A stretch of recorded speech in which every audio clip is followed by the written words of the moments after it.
Not all of them egregiously, some 15 seconds, some 30 seconds, some a couple minutes. But I have worked out a way to hasten the departure of a speaker who's over their time tonight. And so, again, I'll urge you to stay within the time limit so we can respect the will of the body and get us all out of here at a decent hour. Second, we do have a couple speakers who have asked in advance if they could have more than 5 minutes. And by the way, on the 5-minute rule we had the other night, that applies to a motion in front of the body. We finished that motion with a motion to refer. So now we revert back to our rules. We're at the 10-minute limit again. So I would ask your indulgence. I have 3 speakers that have said they may need more than 5 minutes.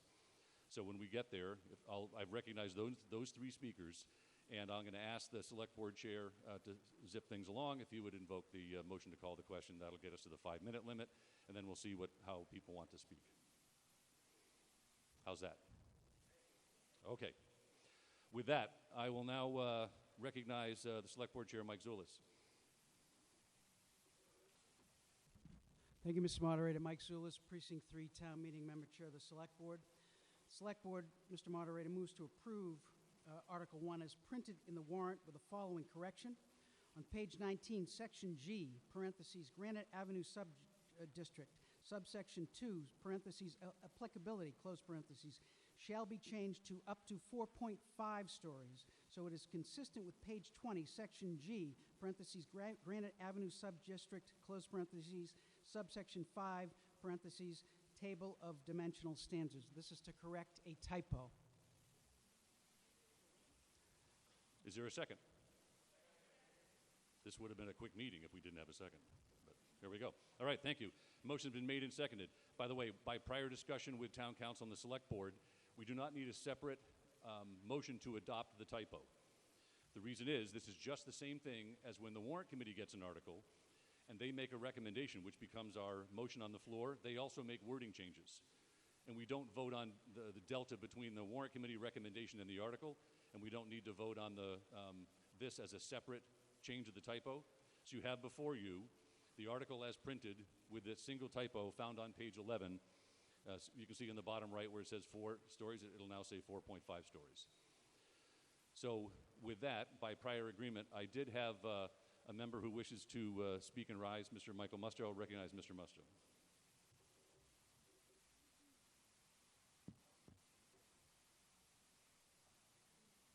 Thank you, Mr. Moderator.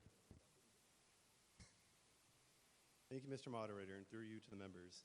My name is Michael Musto, and I'm a Precinct 5 Town Meeting Member.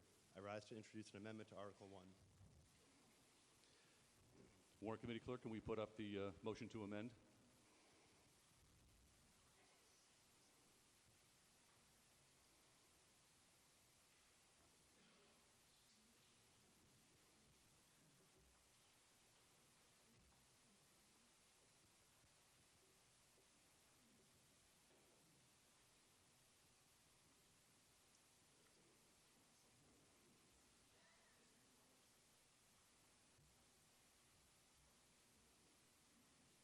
Switch not working, Karen.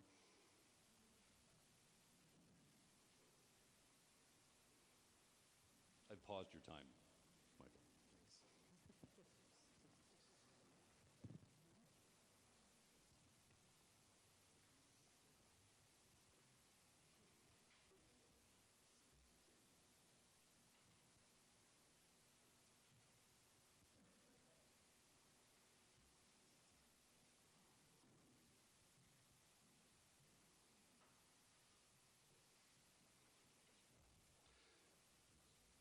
While that's happening, why don't I read the text that Mr. Musto has submitted. So if you go to your Article 1 and turn, I'll get the page here for you.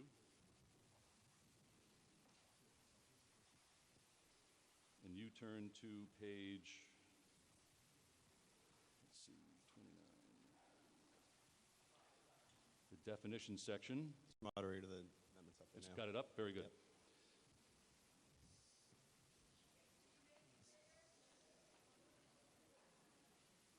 So if you go to page 11 of your warrant, down at the bottom, number 29, this is modifying one of the definitions in the article. Bottom 11, number 29. Mr. Musso, please continue. Yes, so I introduced the amendment on behalf of resident Matt Walko from Precinct 1. Definitions matter, and a definition that is counterfactual should be revised to reflect what the legislature passed in Mass General Laws, Chapter 40A, Section 3A. The statute states that a district of reasonable size must be located not more than 0.5 miles from a commuter rail station, subway station, ferry terminal, or bus station. The issue at hand is, what is a subway station? The article before us defines a subway station as, quote, any of the stops along the MBTA red line, green line, orange line, or blue line. The legislature did not use the terms bus stop or subway stop or even subway line. It used subway station and bus station. Our current definition is counterfactual to what a trolley stop actually is and should be corrected. The amendment would strike, if we could, I don't know if we're struggling to get up there, but the amendment would strike the current definition of subway station and insert the following language. Subway station. Any fixed platform serving as a point of embarkation for passengers that provides year-round service for high-capacity MBTA mass transit vehicles that regularly travel into and through subways. Further, there is an addition to this amendment, section B. One sec.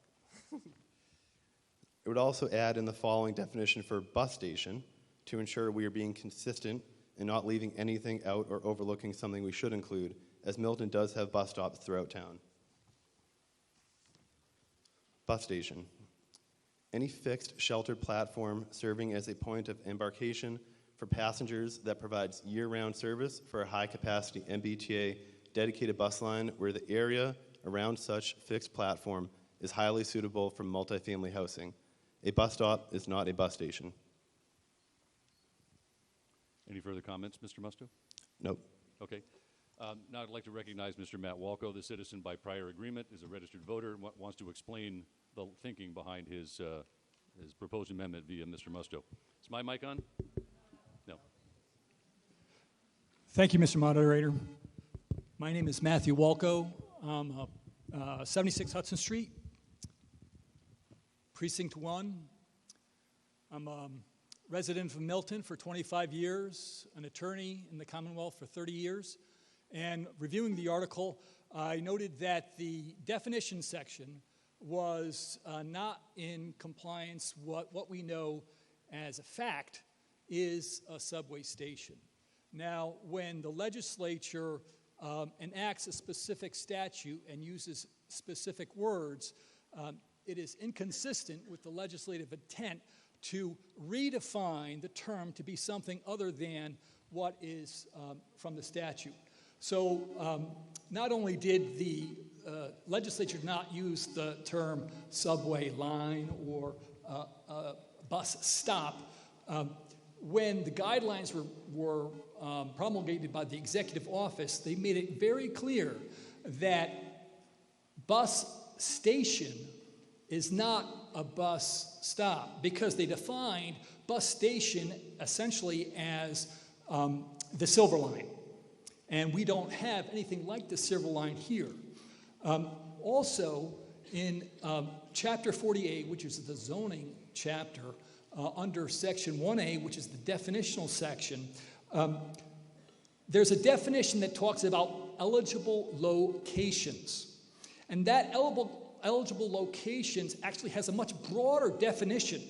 And it talks about areas near transit stations, including rapid transit. So a very different definition. And the legislature could have used, when it was defining the obligations, the phrase eligible locations, because that's already a defined term, but it didn't. It used subway station, bus station, commuter rail station. And so what is a subway station? Now we know that there are many different kinds of ways. There are highways, and byways, and pathways, and waterways, and subways. And what's the difference between a subway and all those other ways? It's a subterranean way. It's a way that's underground. And so when we have in the article, which seems to be just an oversight, a definition that's counterfactual, as was pointed out, I think that's not the best way to approach it, that we should have a definition that actually reflects what the evidence is. Now, when you are considering what this means for the future of the town, I think it's important that we approach it in a neutral manner that doesn't really favor one side or the other in what seems to be the debate in the town. Now, there are legal doctrines that talk about what the Executive Office of Housing can do in interpreting its own sort of task. And it's clear from the precedent that when you have mere guidelines that don't have the effect of regulations, then those guidelines do not have the force of law, but they're entitled, as town council has pointed out, to substantial deference, so long as they're not inconsistent with the intent of the statute and the plain language of the statute. So the plain language, I think, of a subway station is not a subway line. And it's certainly not what the defined term eligible locations is under Chapter 40A, Section 1A. Now, you might recall that why does the statute have that definition for eligible locations? It's because the statute only requires a simple majority vote when you're doing multifamily housing in an eligible location. And if you're not in an eligible location, then you need a 2/3 vote for town meeting. So it certainly knew everything about that. And when you have guidelines that talk about what is going to be compliant with the statute, have to recognize that what we have here essentially is the difference between a community that is a subway station, bus station community, Silver Line, Red Line, versus an adjacent community at a much different percentage, 20% versus 10%. Now, you look at the actual vehicles involved, and you say, well, why is it that an adjacent community only has 10%, whereas a subway station, bus station community has a 20%? Well, it has to do with capacity and frequency. When you're looking at the cars on the lines, the trolley line, maybe 30 seats, commuter rail, 120 seats, 200 seats for the double-deckers, the red line, like 40 seats, obviously a lot more standing room there. But the red line has much higher, right, the 20%, because it comes often at high, in prime time, so to speak, every 5 to 8 minutes. Commuter rail, although they can hold a lot more people, comes once an hour. So that's why there's a big difference. And when you think about why it is that there's this hierarchy, we should not constrain the town with an inaccurate definition just to start. Let's just have an accurate definition, define what it is, and then obviously everybody has their own view on what we should do about it, and that's part of the article, and I'm not speaking to that question. But there is a principle that's out there where it talks about, from the U.S. Supreme Court, a case called National Railroad Passenger Corporation versus National Association of Railroad Passengers from 1974. A frequently stated principle of statutory construction is that when legislation expressly provides a particular remedy or remedies, courts should not expand the coverage of the statute to other remedies. Okay? So we have a statute that's set up. First section talks about what needs to be done. Second section of 3A of Chapter 40A talks about the penalties if there's not compliance. And the last section talks about the authority for the guidelines. Mr. Walker, you have 3 minutes left. Thank you, sir. So when we take a look at that and we think about how the administrative scene is set up, we should not sort of constrain and limit our town to things that are just not factual. So I would suggest that we approach this as an evidence-based way define subway station as what we know a subway station is, and that is, it's underground way, and not create something, more problems for us down the road that we don't need to. So thank you very much. Thank you. Now that you've heard the description, is there a second? Second. Does anyone wish to speak to this motion to amend? If you'd please come down in front. I see no one coming down. I say, Mr. Mullen, you're recognized. Peter Mullen, Precinct 2. I'm wondering if we can hear from the Select Board, from the Planning Department, and from Town Council as to what the implications of this amendment are. Very good. Mr. Zullis, you're recognized.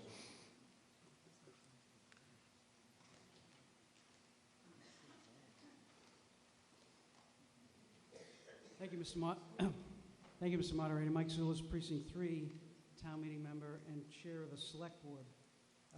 The Select Board does not support this amendment. And just a few points. The direct answer to the question is, if this amendment were adopted, then the article and the zoning would include a definition that is different from the definition which is in the guidelines promulgated pursuant to the law. So what is likely is that this change to the definition, which is different than the guidelines promulgated pursuant to the law, would render this non-compliant. So it's likely that this would be found to be a non-compliant article by the Department of Housing and Livable Communities. That's the consequence of this amendment, the likely consequence of this amendment. Now, just a few points. The speaker talked about what is factual and what is counterfactual. What is factual is how the Department of Housing and Livable Communities defined subway station according to the guidelines and promulgated pursuant to the law. And the way the Department of Housing and Livable Communities defined it was as we defined it and as it's originally defined in your article. It's defined as a stop along the subway lines. Now, the Select Board, after initially deferring in large respect to the Planning Board, when the Select Board became involved more directly in August and September, we advocated for reclassification, first to the MBTA with respect to the definitions, and then in September, that was in August, and then in September with the Department of Housing and Livable Communities. And those efforts for reclassification were not accepted. So we are left with what the guidelines provide and how to comply with the law and how to comply with the guidelines. The only way to comply with the law and to comply with the guidelines is to keep these definitions the same. There's one aspect in which this definition that we have in your article of transit, let me get it in front of me, of transit station is different from the guidelines promulgated pursuant to the law. And that is, in your definition and our article's definition, there is no definition of bus station. The reason bus station is not included is because, as the speaker pointed out, bus station applies to the Silver Line. We don't have the Silver Line in Milton, and so that's why bus station is not included in our article's definition of a transit station. We do have subway stations in Milton according to the definition of the Department of Livable Communities and the MBTA. And so we can say we know what a subway station is, and we can define it the way we want to, but the agencies who have been charged by the legislature with defining these things have defined it as a stop along the ways. And so for us to take it upon ourselves to define it differently would render this article and this zoning non-compliant, and we would be in violation of the law as of December 31st. Thank you, Mr. Moderator. Thank you, Mrs. Zulus. Town Council, you're recognized.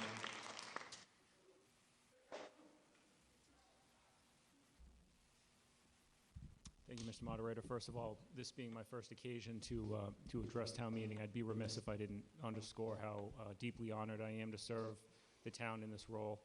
I agree wholeheartedly with that conclusion, that this would render the bylaw susceptible to a conclusion from HLC that it's non-compliant. Anytime you tinker with terms that are defined in, in this case in the guidelines, I'm pretty comfortable that that the AG would take the position that it runs afoul of the terms as they're defined in the guidelines, and that HLC would conclude that it's non-compliant. So I agree with that proposition. Thank you, Mr. Milton. Then, Planning Board, I don't see Ms. Hall here tonight unless I'm missing her. Is there a representative of the Planning Board that wishes to comment on this? Leave it to you. Please? Okay. While you are deliberating, does anyone else wish to speak to this motion to amend?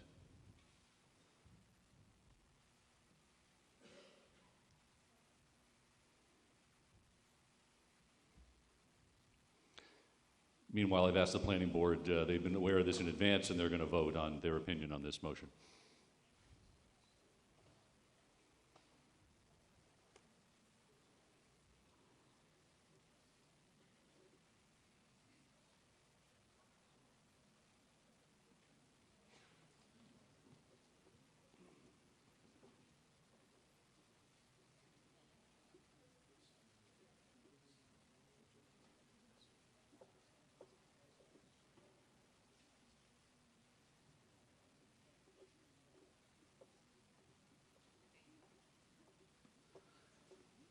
With no one else wishing to speak, and Mr. Walko having about 2 minutes left, Mr. Walko, you have 2 minutes to respond and fill the gap.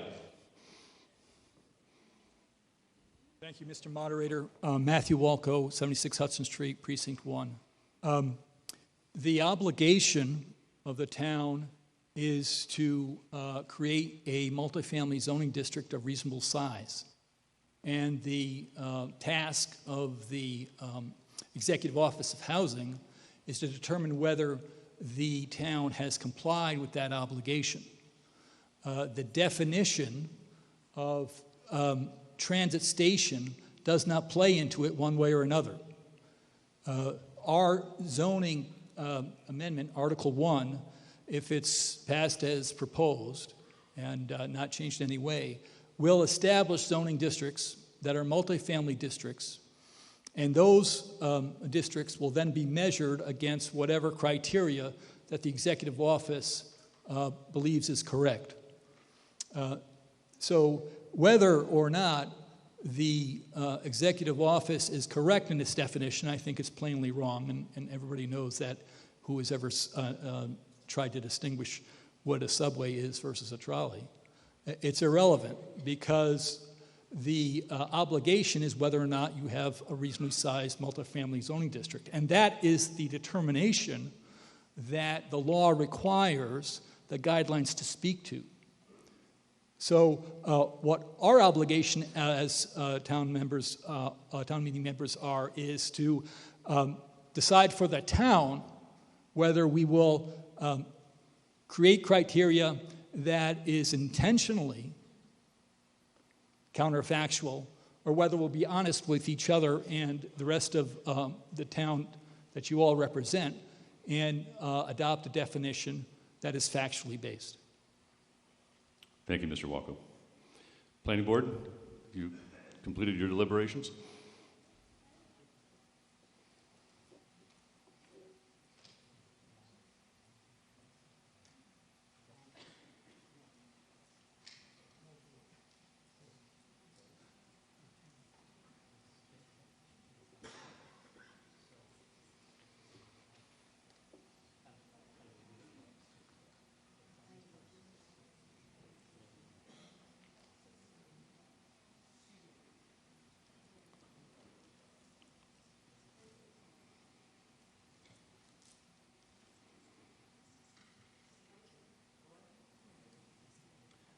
Yes, Ms. Agostino? Can we turn your mic on? Point of order. Yes, ma'am. As I previously had brought to your attention, and as I see the planning board in deliberation, I'd like clarification if the member whose profession is to be an architect, as I requested over 48 hours ago, did obtain a ruling from the Ethics Commission on whether or not it's a conflict of interest to be addressing this article. Yes. What Ms. Agostino is referring to is if an individual comes before the body and has the appearance of a conflict of interest, they're required to disclose that. That's true of all of us as elected officials and actually as town employees. However, there's in my view, in ruling as the moderator, there's an exception for town meeting members, and all the members of the planning board that you have heard from during this town meeting, with the exception of Mr. Davis, who's a citizen and not a town meeting member, are speaking under an immunity, so to speak, because all of us have a conflict of interest in that we benefit or are harmed by everything that happens at town meeting. So none of you have to declare a conflict of interest when speaking as town meeting members about an item coming before town meeting. And thus, in my view, Ms. Gaius, although is an architect, when she speaks as a town meeting member, which she has done here, has that same immunity as we all do, speaking as town meeting members on an ethical issue when we're discussing a town meeting article. So that's my ruling, Ms. Agostino.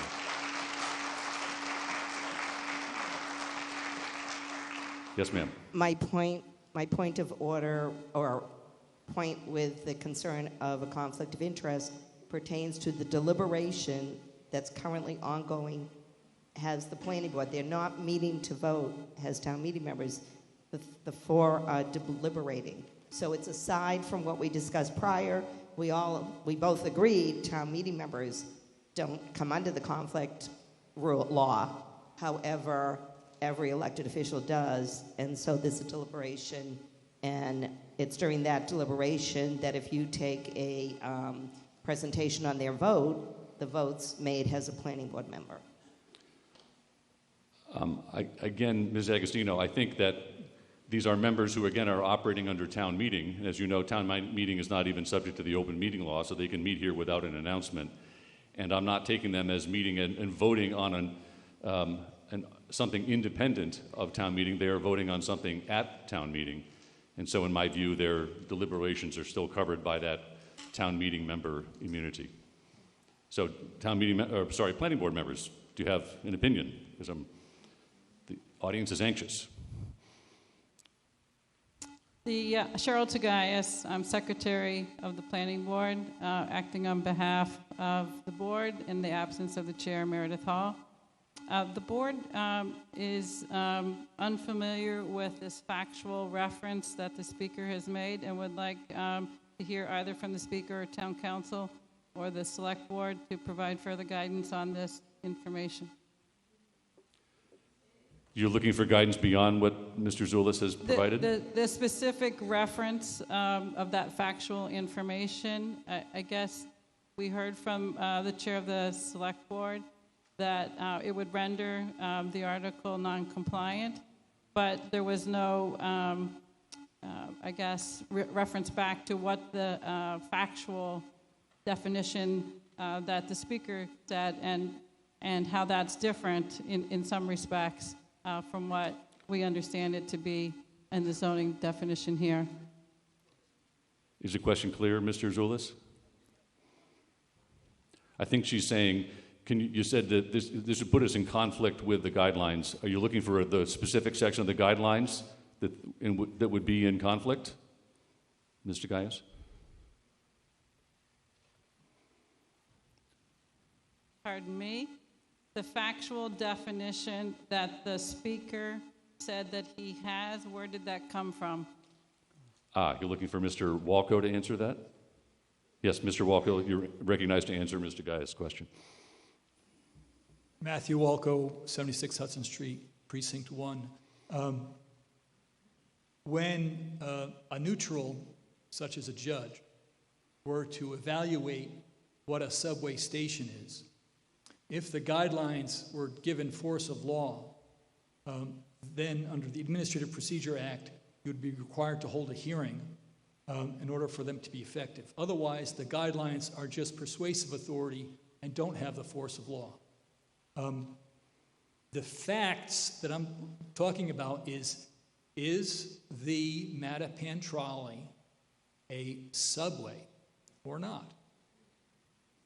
And you can prove that, and if you had a chance for a hearing under the Administrative Procedure Act, you could put a bureaucrat on the stand and cross-examine them and ask them, how many times in the last 80 years that trolleys have run, have they gone underground? Not any. It is not factually a subway, and thus none of those stops are factually subway stations, unless you engage in this sort of magical thinking and say, well, we define them that they are. Mr. Walko, if I could follow up on that. So is there a specific section of state law or guidelines that defines has this definition that you find is counterfactual? Or, because that's a specific question.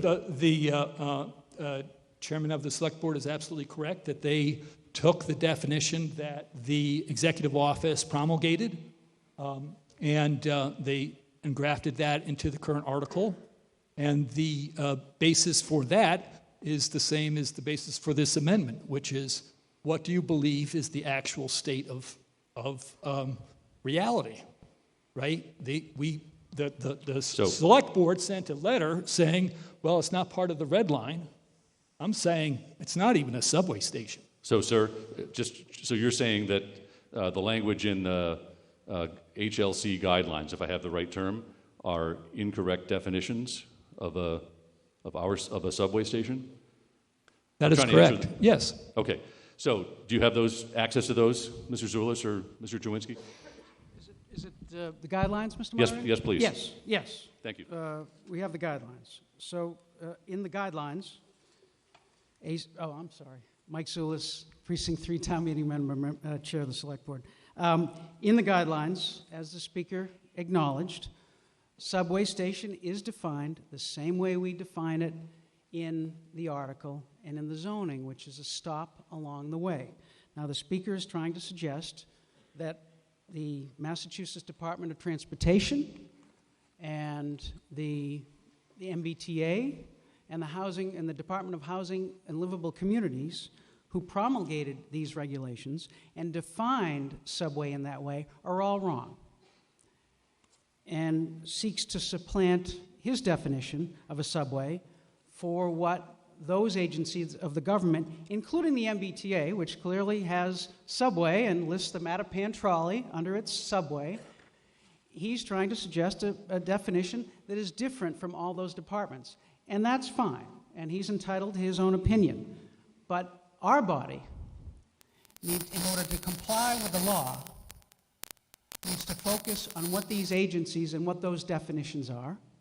And in order to comply, our definitions have to match the definitions of the Department of Housing and Livable Communities, the MBTA, and the Massachusetts Department of Transportation. Thank you, Mr. Moderator. Thank you, Mr. Gaius. Did that answer your question then?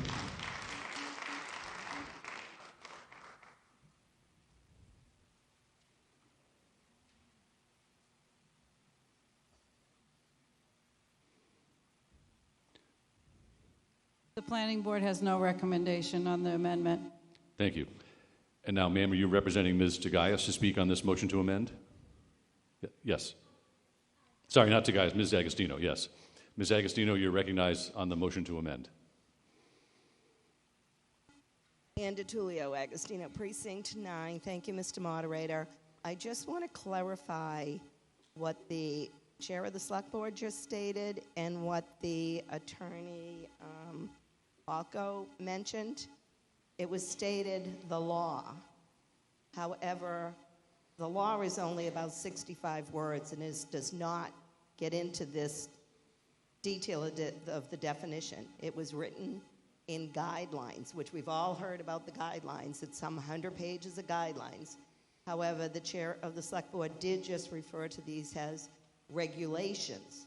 Regulations are the law. And so Mr. Attorney Walko, representing what the facts of the law are, is actually more factual And I think that his amendment makes a lot of sense. So I would encourage a yes vote on that amendment because it's more factual, and the Attorney General would probably pass it more. Thank you. Thank you, ma'am. Warrant Committee, I see no other speakers. Do you have an opinion, Warrant Committee?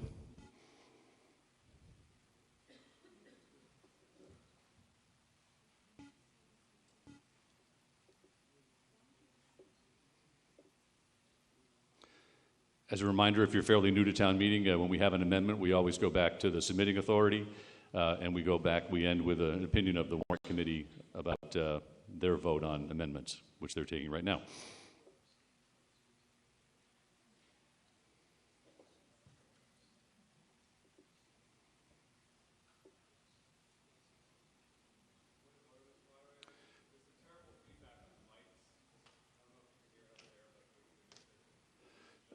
It may be my speaker. Team, can you turn down my speaker a little bit?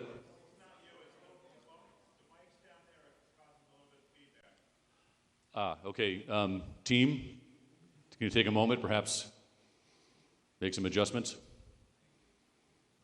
Thank you for letting me know. I can't hear what you hear. I just hear a speaker back here behind me.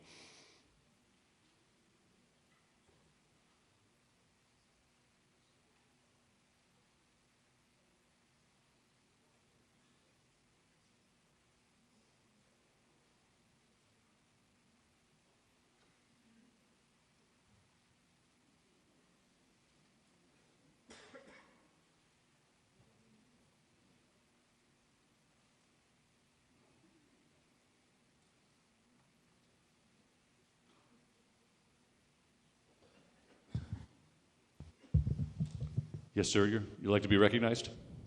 Please. Darnell Turner. I had a quick question for the town council or whoever can answer this question. If this definition does get changed and passed, is it the select board's opinion that we will be passing an article that will be out of scope of what we need to do here tonight? Or will be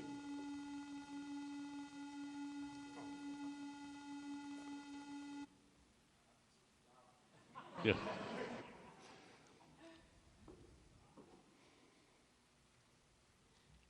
My question is to town council and the select board. If we change this information that's here, make this definitions part of this article, and we pass this article, will we be passing an article that you believe will be out of compliance with the regulations? So we have to be back here doing this all over again? Or should we be shutting down this article if this passed because we be passing something out of compliance? And I just want to know if that's what's going to happen here. Thank you, Mr. Turner. Mr. Zulis, you're recognized. Thank you, Mr. Moderator. Mike Zulis, Precinct 3 Town Meeting Member, Chair of the Select Board. It's the view, the Select Board voted not to support this article, and I think it's, is that okay? Amend, sorry. Not to support this amendment. Not to support this amendment, and I think it's fair to say that our view is that if this change is made, that this zoning will be non-compliant with the MBTA Communities Act as of December 31st, and we will be in violation of the law and subject to the consequences. Thank you, Mr. Moderator. Thank you. I'd like to now hear from the Warrant Committee. Mr. Humphreys, do you have a vote? Dave? Almost there. Okay.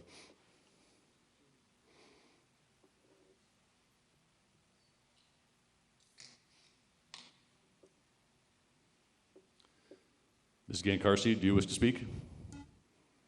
It's too soon for the seventh inning stretch, but I just thought I would look up.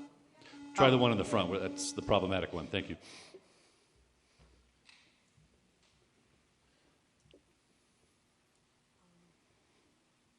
Good evening. Joan Yankarski, Precinct 1, who has already had inquiries made if she is interested in selling her house. That happened last week. Anyway, I thought I'd just look up Mass General Law definitions. I worked for the Commonwealth I wrote policy. We wrote definitions. The definition I find says subway station means any of the stops along the MBTA red line, green line, orange line, or blue line, including any extension to such lines now under construction and scheduled to begin service before the end of 2023. Okay, and that's in this article. And the Mattapan line, from my reading, does not fit that criteria. Okay. Thank you, ma'am. Okay, with that, I'm going to close off debate. Warrant Committee, are we ready? Thank you.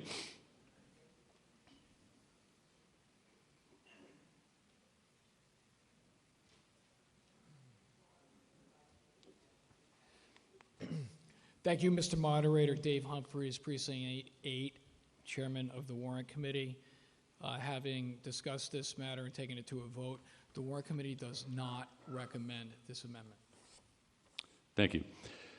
With that, we will open up. First, we're going to do a test on your devices. I neglected to do that before, just to make sure everybody's okay. So our team is going to put up the polling question. Could we switch the device over? Thank you, Karen. There we go. All in favor of pineapple on your pizza, please press the letter 1 or A. All opposed, please press 2 or B. Abstain, C. This is a test vote. It's a test vote of your devices. We're just trying to get all the kinks out.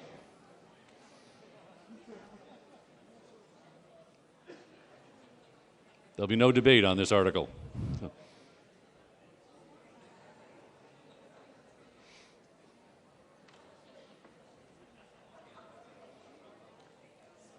If anyone's having trouble with your device, it didn't light up, then please come down and see Mr. Mallett, and we'll fix it.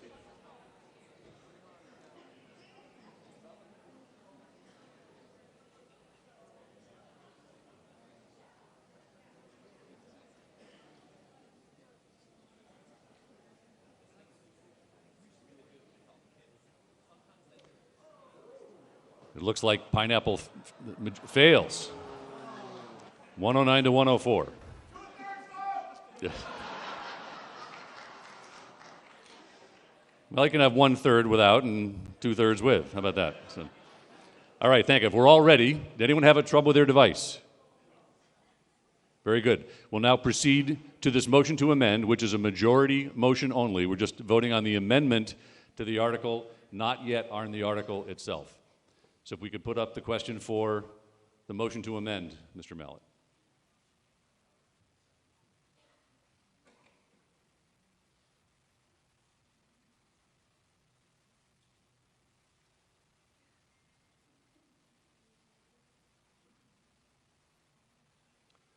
All those in favor of the motion amend, please signify by pressing A or 1, opposed 2 or B, or abstain.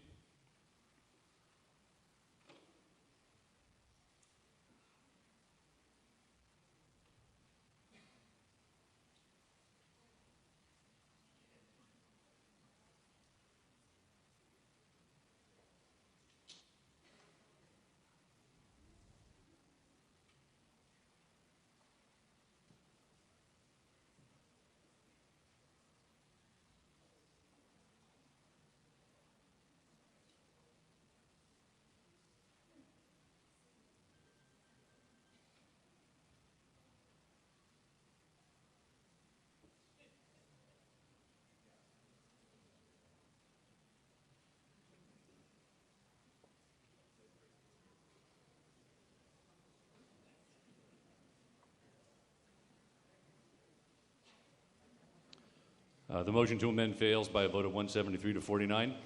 We'll now proceed by prior agreement. Mr. Brian Kelly asked for permission to speak, after which I'll entertain a motion for Mr. Zulus to move the question, which will reduce us to 5 minutes. So, Mr. Kelly, you're recognized.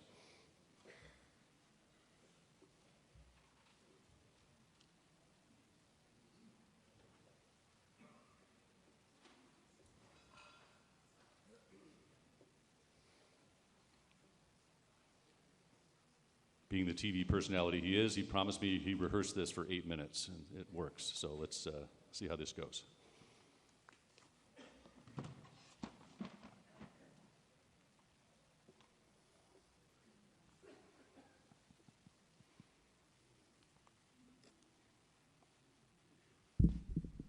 Good evening, Brian Kelly, Precinct 7. Do I supposed to give my address to or something? Hope Ave, Precinct 7? Everyone knows where you live. Okay. Voting no to get it right is not breaking an oath. It's saying you don't believe the town has come up with an equitable implementation of the new required zoning. Sure, we might get a late penalty. Isn't it our right to let the courts decide? Large developments with little parking will force people to park on sidewalks or the shoulder of the road. It's unsightly and unsafe and will flood existing neighborhoods in the new proposed zoning, especially in East Milton. It would be good to see a town map with the currently approved 40B developments. Since this law was requested, we've had multiple 40B housing units approved. The pipeline is full. We are not a town that is failing in our obligation to provide housing. Nothing could be further from the truth. You just haven't seen it yet because it's not here yet, but it's on the way. We are forcing more people to depend on the T when the T is not dependable. Why do we think the jobs of the future are in Boston? Didn't we learn anything from the pandemic? High-speed internet and products like Zoom have given many the ability to work from home. These workers want homes with offices. Are we going to start decreasing these housing options? We have converted a lot of one-story ranches to larger homes because that's what people wanted. Now, as the baby boomers age, there's a shortage of ranches with one-level independent living.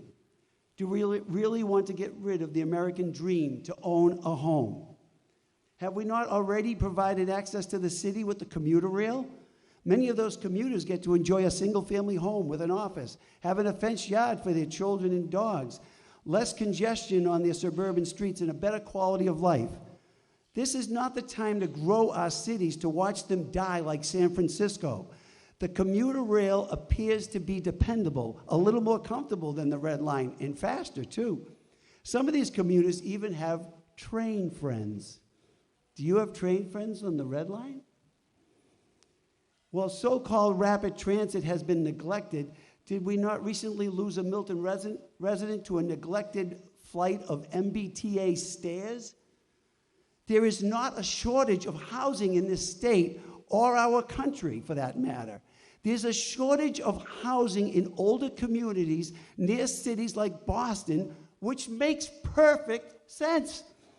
Milton was founded approximately 361 years ago. No wonder we're crowded. There is still plenty of space elsewhere in our state. AI is becoming a large part of our lives, more and more each day. I don't know if it's good or bad or both. I do believe that many jobs will be impacted. So why are we excited about adding so many dense multifamily high-rise apartments in our community? What about lack of mixed use in East Milton? Speaking of East Milton, have you tried to get into East Milton from Quincy lately? Just wait till the development at Quincy Hospital is completed.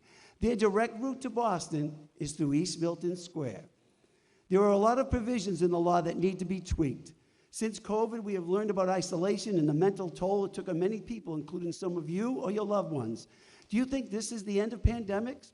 Maybe. Where would you rather live in a pandemic? A large apartment complex in East Milton Square with 93 residents, or your own single-family dwelling? I believe the new zoning does not allow studio apartments. At least I see no mention of them. What is to prevent the state from approving taller buildings than the zoning maximum if other issues like potential flooding over on East Milton, Granite Ave, force them to go higher? I took images of the traffic on Granite Ave this morning. You can see the map. I'm not showing you. I didn't want to waste your time. okay? But I have them on my phone if you want to see later. Milton is unique as far as traffic because we are a gateway to Boston with bridges bringing extraordinary traffic through our town.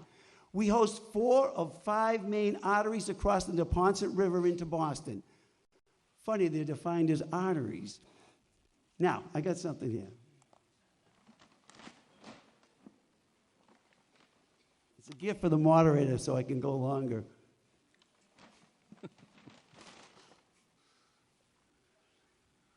I suppose you're wondering what this is. This is a mock-up. This is a sample of a funnel. Just put a little hole in the end here and it would qualify. These are the things they put on the pilings near the marinas so that the birds don't ruin the pilings, okay? So the reason I bring this up, okay, is I want you to imagine this is a funnel. And if we're at the tip or small end of the funnel, and all the towns south of us also have to increase their housing stock exponentially under this law, then we're going to experience a massive saturation to our roadways and major arteries. Just picture it. Hull, Situate, Cohasset, Hingham, Weymouth, they're all coming through our town. An accident on the expressway, an ambulance, police or fire apparatus. The highway has been closed out of respect for a fallen hero or a well-loved politician. Pray tell it doesn't rain or snow, not snow. Every day the pressure fluctuates, but is consistently high. Extreme stress a few times a day. Chest pain is often the case. Just don't tell the kids. Trying to improve our overall health, a doctor, and the doctor in this story is the state, mandates we will have better health if we increase our weight by 25%. We are told that we will have a more diverse microbiome and we will have more energy to enjoy our quality of life. They even offer to put a few stents in, scrape some of our arteries with some meds. We will be good as new. Our family is hopeful that we will feel better, and the majority of our children encourage Milton to do it. Mr. Kelly, Mr. 3 minutes. Okay. Milton, the patient in this story, is not 100% convinced, but it's hard to be against doctor's recommendations. Milton is afraid the doctor might stop some of the free samples or the other meds he has been on if he disobeys the doctor's orders, those grants and other state aid. Most of Milton's neighbors who have the same doctor seem to be on board with the same recommendations, but most are healthier than Milton and have a little more, and having a little more weight doesn't seem to frighten them. What should Milton do? Some neighbors have convinced the doctor that they are willing to put on some more weight, but 25% is too much. Milton has been afraid to ask the court for a reduction. He has always tried to be respectful. 3 of his 10 children have asked for him to take some more time to research this, to see if this is right for him and to explore if another plan would be more beneficial to his health in the long run. One child has been tasked with the burden of carrying 62% of the additional weight, and she doesn't think it's fair. This child is not as strong as some of her siblings, not as pretty either, but the votes appear to be against her. Even though her quality of life will struggle greatly from this burden, she will be like a prisoner in her own home, waiting longer hours to be able to exit her neighborhood and get herself to work or school, or even her own medical appointments. She might even decide to leave Milton and move away. What does she have to lose? It feels like her siblings don't love her anyway. She is pretty quiet most of the time. Perhaps she should have spoken up or been more involved in the past. It's a big decision with children in the schools, all the fond memories of her home and the joys and sorrows that she experienced there. Life is changing. Sadly, depression is setting in. It kind of feels like a kick in the teeth. You have 1 minute, sir. And as for Milton, he might live, or he may have a debilitating event like a serious stroke, unable to function, or he may give up completely and become just another densely populated neighborhood in the city of Boston. Thank you very much. Thank you, sir. Mr. Zulitz, you're recognized.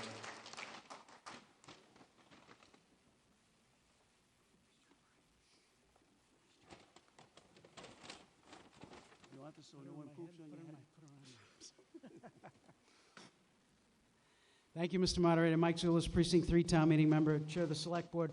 At the invitation of the moderator and in collaboration with the moderator, the Select Board moves to call the question. Is there a second? Does anyone wish to speak to the motion to call the question? As a reminder, what this does is it limits us to 5 minutes debate, and no one may speak more than once. I see no speakers not wishing to on the move the question. No, you want to speak later? Okay. Then if we could put up the poll, Mr. Mallett.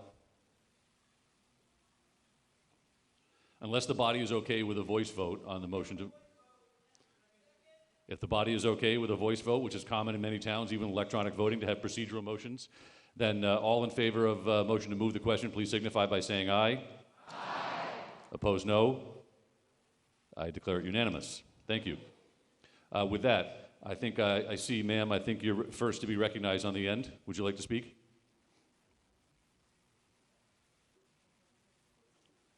We'll see if they fixed it. Good evening. Very good.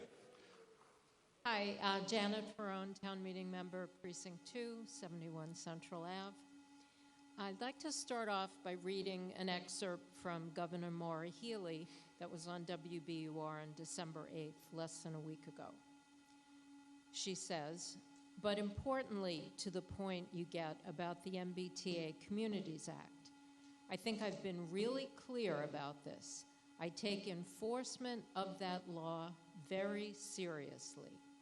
I'm hoping that all will come into compliance, and I have said that for those who don't, you will see withholding of state money. In fact, what we did under our administration is we took the existing list of programs that communities weren't going to get money for, they didn't comply, and we actually added to that list. We more than doubled that list. So you know, right now the communities, if you don't comply with the act, then you're going to see us withholding as a state money for any number of programs that you are used to receiving money for. And that includes schools, it includes roads and bridges, it includes for a whole host of things that are important to communities. So you know we've seen significant compliance, but we're not all the way there yet. And that's the end of the excerpt. So the governor has made it very clear that this will be enforced and that Milton puts itself at risk of losing needed funds, including the possible loss of almost $30 million for a new school building next year. As a career educator of more than 40 years, I'm frightened as to what denial of funding would mean for our students, our teachers, our schools, as well as our property values. We're not talking about interest. We're talking seriously about denial of funding. And frankly, I'm surprised that I even have to address the issue of compliance, as all of us town members took an oath to uphold the laws of Massachusetts. The law is the law, funding is funding, and that funding is dependent on the law. So I urge all of you to quickly vote yes on Article 1. Thank you.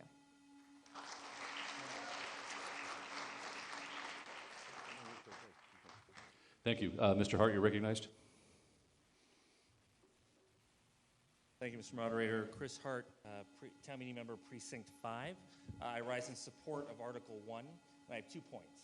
The first is, if you're looking for a positive reason, an affirmative reason, to vote for Article 1, think about the fact that this is the Commonwealth of Massachusetts. We've talked about, in one way or another, the housing crisis that bipartisan administrations have recognized in the Commonwealth of Massachusetts. Milton is part of the Commonwealth of Massachusetts. Have you ever started to think about the Commonwealth, the fact that we say Commonwealth and not state? It's about the common good. It's about not just what's within our borders, but it's about how we are connected to the communities around us. It's about the common good of Massachusetts. If you're looking for a positive reason, think about the common good. But if you're looking for maybe a less positive reason, think about the rule of law. And we've heard a lot about the consequences. The previous speaker just spoke about some of the consequences of not being in compliance. You might not like this law for all the reasons that I've heard speakers say. You might not think it's a good law. You might think it's going to be the wrong policy choice for the Commonwealth or for Milton. You might not like this law, but surely you support the rule of law, and that we should be, as a town, in compliance with the laws. Not just because of the obvious consequences that will come in the loss of grant funding, in having to be on the wrong side of an enforcement action by the Attorney General's office, in litigation by other groups. We will face that. That will happen. It's not just for that reason. I don't want the embarrassment of being a town already spotlighted by the Globe of not being in compliance because we didn't believe in the common good. I want to be a town that cares about its reputation and cares about the rule of law. So, if you're looking for some reason, vote in favor of Article 1 because you believe in the rule of law, but really vote for Article 1 because you believe in the common good. Thank you. Thank you.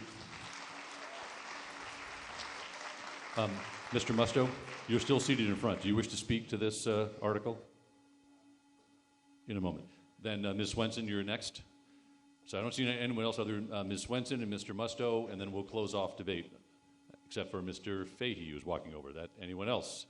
I see Ms. Agostino, Ms. Oldfield. Okay, we'll get everybody down that wants to talk, and then we'll move along. Yes, Ms. Swenson, you're recognized. Thank you, Moderator Hiss. Town Meeting Member, Precinct 5, Denny Swenson, former chair, former member of the Planning Board. This plan has 1,600 net new units. 1,100 of the net new units are in East Milton. East Milton is the sacrificial lamb to make this plan more palatable for the rest of the town. But the rest of the citizens all over town will be impacted because of the costs of this zoning and the traffic caused by this zoning is in no way acknowledged, nor is it planned for within this effort. Milton does not have rapid transit. We are wrongly classified. The trolley will not absorb the proposed 1,600 net new units in town. Transportation should be a key part of this planning. The trolley can't meet the needs that we are creating with this zoning. As electeds, we work with the state and for the citizens of Milton. The legislature said what would happen in the statute, and that was the loss of grant money. I think it was 3 grants that were listed. The legislature said what the penalty was, and that was it. The nonprofits lawsuit was dismissed. They keep making threats to scare, but the legislature has spoken. That's the law. That is what we should have consensus and work together across all of our boards to advocate for reclassification. Look at the MBTA's deficit and its huge infrastructural shortcomings. It is unlikely they will get around to making sweeping improvements to this small, barely used offshoot of the system. They have much bigger issues to address before overhauling our little trolley. We could explore showing the state we are working with them by putting forth a 1,000-unit adjacent community plan, such as the Planning Board has been working on. And if they ever improve the MBTA capacity for Milton, we can add more density then. We could demonstrate a plan for that and show the state that we're working with the state for the citizens of Milton. Good zoning involves good planning. You go to the site, you walk all the way around the site, you study it with all of your checklists and an open mind. And you do your best to understand its topography, any environmental impacts, its context within the neighborhood and within the community, the infrastructural impacts, the traffic impacts. Good zoning involves a thoughtful public process that listens to those who are affected. The approach here with this article was backwards. Not anyone here's fault. It was the state mandate. It was basically looking at a map, trying to squeeze in 2,500 units in a politically expedient way. But good zoning is not impulsive. Good zoning is not reactive or trendy or punitive. It avoids pitting neighborhoods against one another. Ms. Swenson, you have 2 minutes. Okay. I think very well-meaning people want to do good things here. I do too. There are good and positive theories and concepts here to test out and to accomplish in some way. I want to achieve those goals too. Currently, this article doesn't meet the objectives it has set out to meet. It is not as simple as minor tweaks later.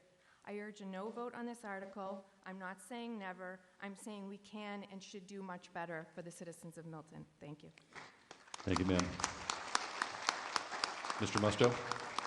Yes.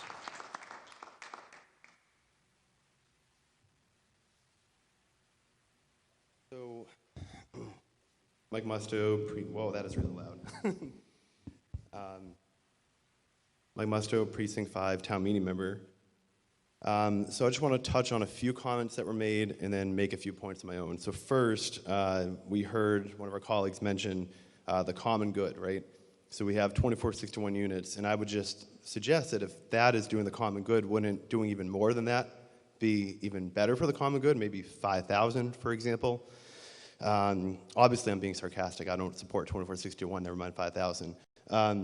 You know, we got this RKG study. We've heard that, you know, it's not necessarily complete. Planning board says you need more information. But I mean, I get it. We can make money on 5,000, right? We can make money on all this. We've heard the talk of the consequences of this is the rule of law. You know, when we judge a proposal, we need to judge the risks, the benefits, the costs, right? Right now, there are 4 programs listed in the statute. There were 3 initially, right, that we would lose out on grant funding for.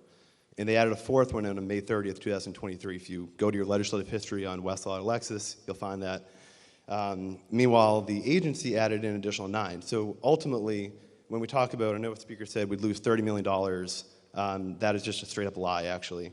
And so I just want to be factual on that. Now, I'm not saying that this is just not a cost at all. We've heard the number $35,000. An average of $35,000 a year is what we'd miss out on in grant money, grants that run on a yearly basis, right? So I know very few, if any, people saying, oh, let's just never comply. Nobody's saying never comply, okay? The only way we're going to make a better proposal is vote no right now, okay? Create something better, and then we'll be okay. We'll get our grant money, everyone will be happy, we're not going to screw over East Milton, okay? And then just the last few points, you know, I keep hearing, oh, this proposal, and I'm a 28-year-old guy living in town, at home, okay? Oh, this is about affordability. No, it isn't, okay? Like, the affordability requirement is 10%, okay, for only above 10 units. Like, I understand, you know, there's a Hendry's that was 38 units, we're talking about Granite Ave, but the reality is a lot of what's going on in terms of development is really, I don't know if you've heard, there was a Metropolitan Area Planning Council study, talks about how, you know, these 1 in 5 homes for the past 2 decades, okay, are getting bought up by small-time investors using LLCs, paying all cash, displacing people of color, low-income people of color. So, you know, let's just keep that in mind, because what they do is it's called gentrification, right? They either revamp the place and sell it and flip it, or they revamp the place and they kick out the tenants. So I don't really think we want to have that as our values in Milton. You have 2 minutes, okay? Sir. Thank you. I'm very passionate about public transport. I know a few folks in here. I've seen them on the commuter rail before. My T card is one of my most treasured possessions, actually, next to my California card. It's been mentioned that most of the units are not even near transit. So that's, you know, absolutely terrible. Because I'm all for getting people out of cars and onto transit. We talk about reclassification. With all due respect, you didn't ask for reclassification, okay? There were letters that were sent out, first to the wrong agency, okay, and then afterwards to finally the correct agency. An attorney approached the select board in the month of November with, here's another solution, guys, and consistently just did not ask for reclassification. So that is just a lie. And finally, you know, we talk about the rule of law. I know that was said before, and this is my last point. You know, in the March 2nd, 2023 Milton Times article, our town planner is on record as saying that, you know, if we vote no today, right, we need to come back and get it right. So again, no one is saying let's vote no and just avoid obligations and whatever, okay? That's not what we're trying to do. We need to get it right. And he also said that it's better to get it right than meet the deadline. So that is really what I believe, and that's why I'm voting no. Thank you, sir. Ms. Oldfield, I think you were next. No, I missed Mr. Fahey. Mr. Fahey, yep, you're on my list. You're next. Thank you.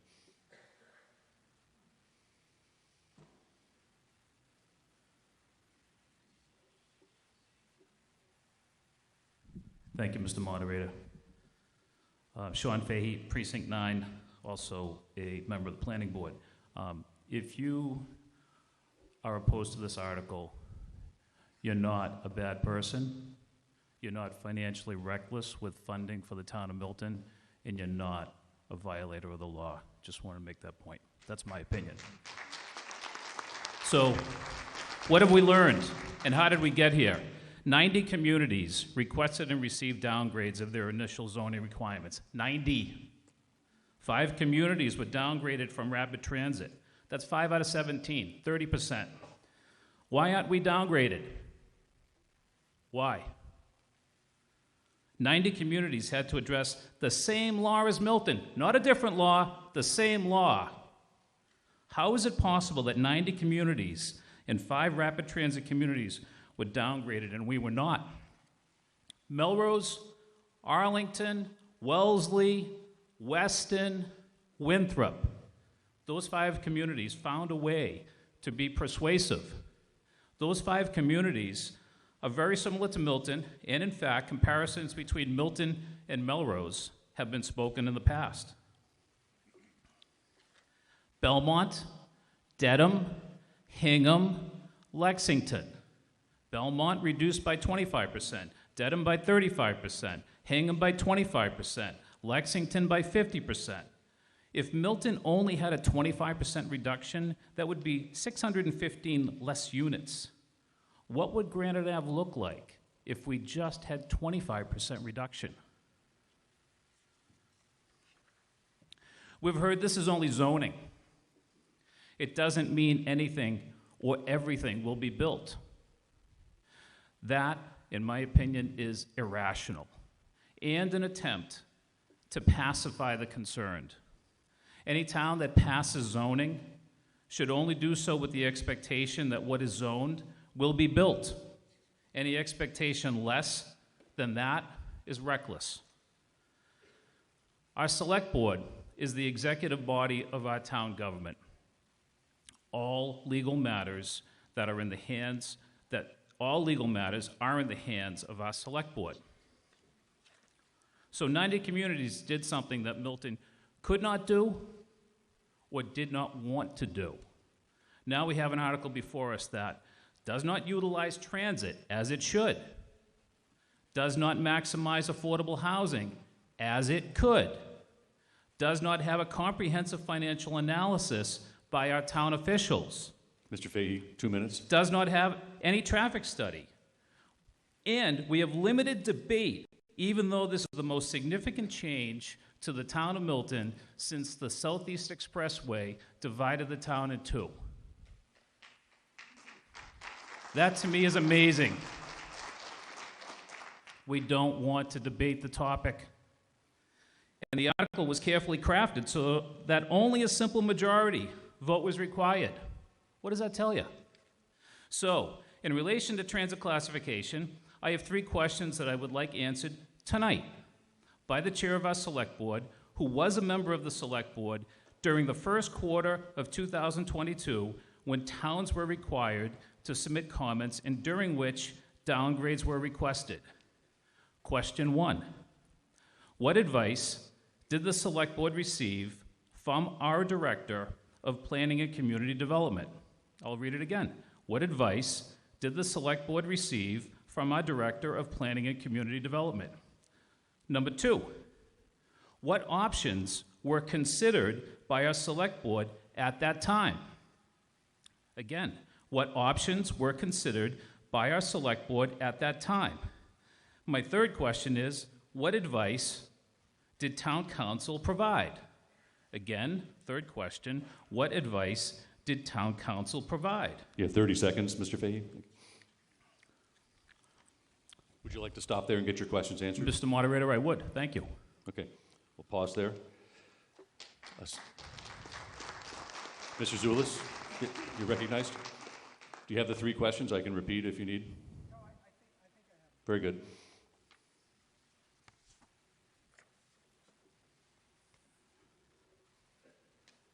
Thank you, Mr. Moderator. Mike Zulis, Precinct 3 Town Meeting Member, Chair of the Select Board. I believe the first question was what advice from the Director of Planning and Community Development was received in March of 2022 with respect to the comments. So, the best of my memory is that we did receive some input from the Director of Planning and Community Development, and that in part helped the Select Board present this 4-page letter to review Milton's and advocate for Milton's position with respect to the draft guidelines. I don't know, and I don't remember whether there was any input from the planning board at that time, but my memory is that there was input from the Director of Planning and Planning and Community Development. Thank you. With respect to item 2, what options were considered by the Select Board in March of 2022, which was nearly 2 years ago? Again, we have the letter that was drafted and that was signed by the Select Board to advocate for Milton's position with respect to the draft guidelines at the time. And number 3, what advice with respect from Town Council was there with respect to this? I honestly don't recall whether there was any advice. All our meetings are are public and publicized and recorded. So I think all of those discussions are online and publicized. So I don't believe there was any executive session with respect to these. And so I will say that with respect to these 90 communities and all of these downgrades, not one of those communities has or had a subway station. Many of those communities had a bus station, and they were downgraded because they had a bus station. Milton does not have a bus station.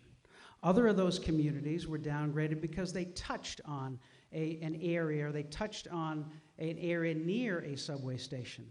And so then the Department of Housing and Livable Communities added in the 100-acre requirement.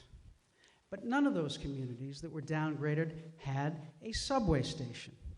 Now, the Select Board, when it became involved in this, after initially deferring to the Planning Board, when it became more intimately involved in this, in last summer, challenged the classification and advocated for reclassification, first with the MBTA in August, and then with the Department of Housing and Livable Communities in September. That's what the Select Board did when it became involved.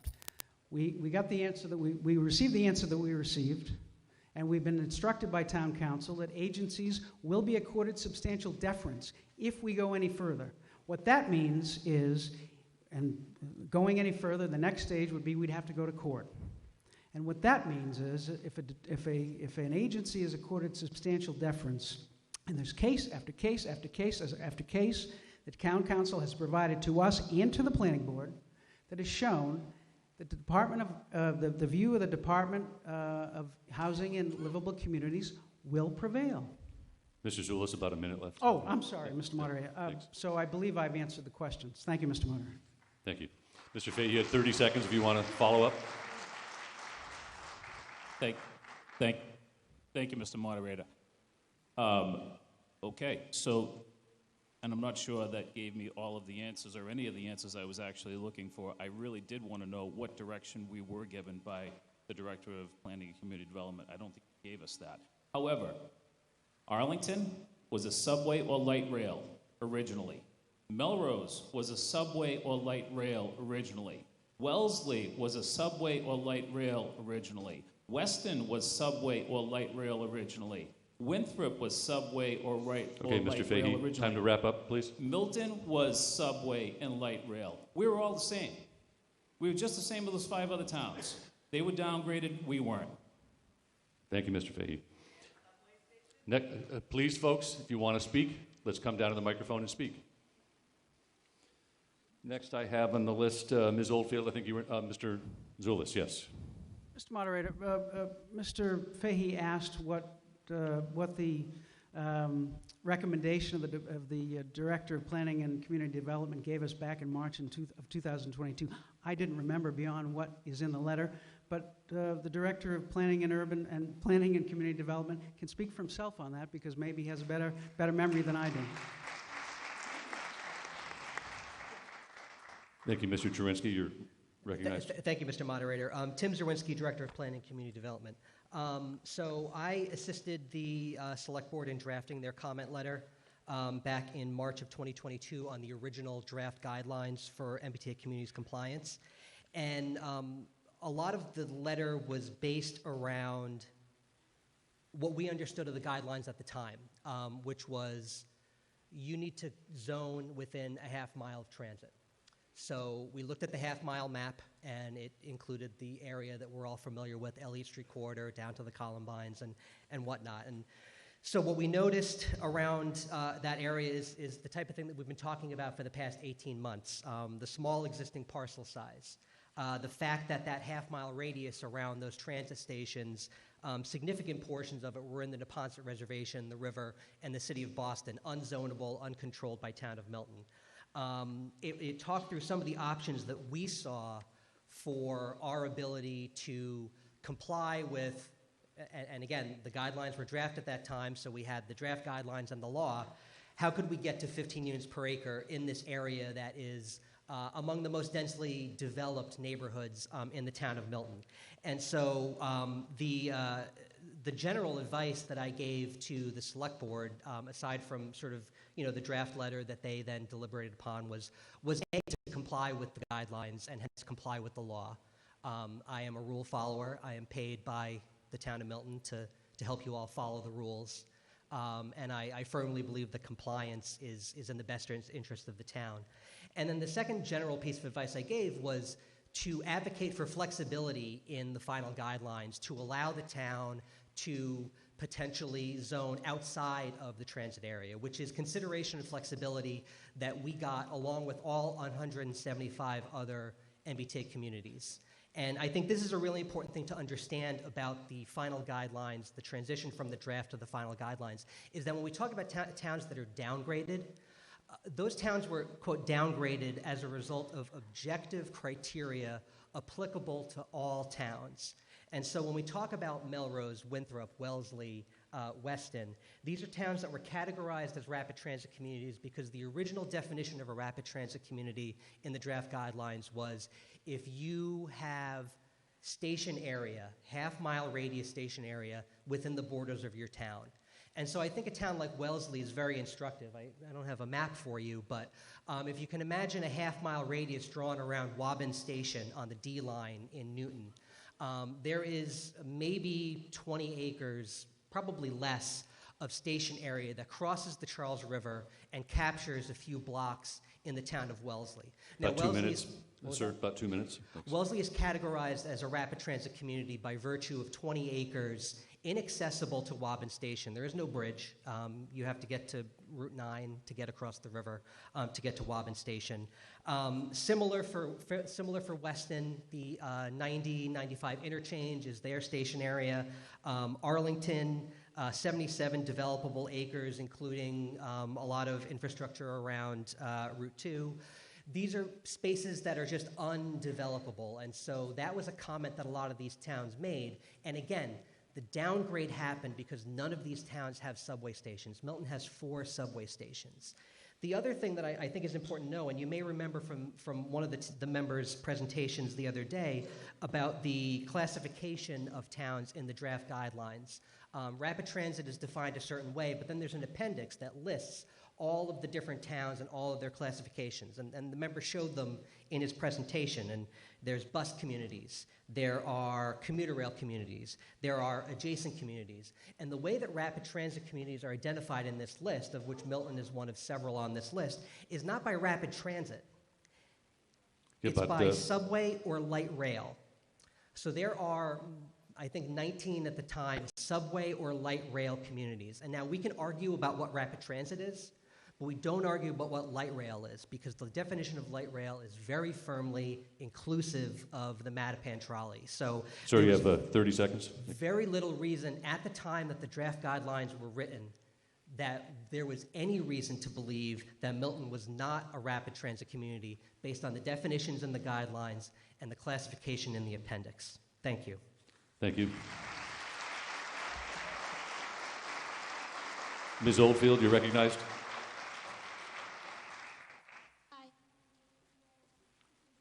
Do we have the mic on? This better. There we go. Precinct 5, planning board member. There are many reasons I urge you to please vote no. One, last week I mentioned that none of the department heads came to the planning board as we've requested. I did take the time and speak to 3 of them this past week. Not one of them was asked by our town planner to come to our meeting. Town staff should remain neutral on town policies, and they are not. They've become advocates. Recently, a highly respected attorney and resident identified an opportunity for the select board to file an appeal of the HLC letter regarding Milton's classification as rapid transit. What a gift to the town the select board did not receive. All they had to do was take this 11-page brief that this resident drafted in 2 days and file it at the courthouse. At the very least, this action would have provided the planning board with more time to finish our work, and was highly likely we would have prevailed and we won the reclassification argument. There was a time to challenge. The select board and the previous select board chose not to. And they did this without any input from the planning board. And it's outrageous the select board is choosing to pursue their personal policy preference over advocating and protecting the resident. Ms. Oldfield, that's on the line of being a little personal, so if we could elevate the speech a little bit, please. Sure. If this bylaw was good, the select board and the town planner would have written it so it was able to pass town meeting by a 2/3 vote. Instead, they wrote an article that only needs a simple majority. Anything that is designed to achieve a low standard is never any good. Why did they set the bar so low? Don't we deserve better? Brookline was able to pass a consensus plan because residents with opposing views were able to work together and come to a compromise.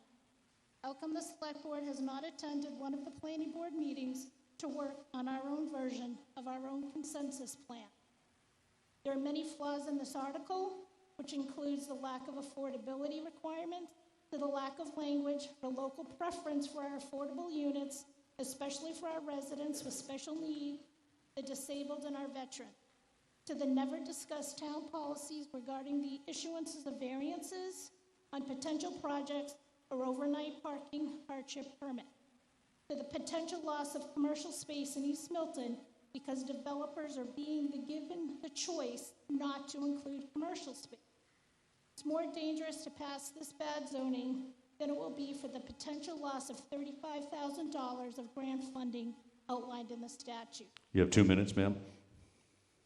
In my profession, one of the most important steps in landscape design is the management of appropriate plant selection and placement.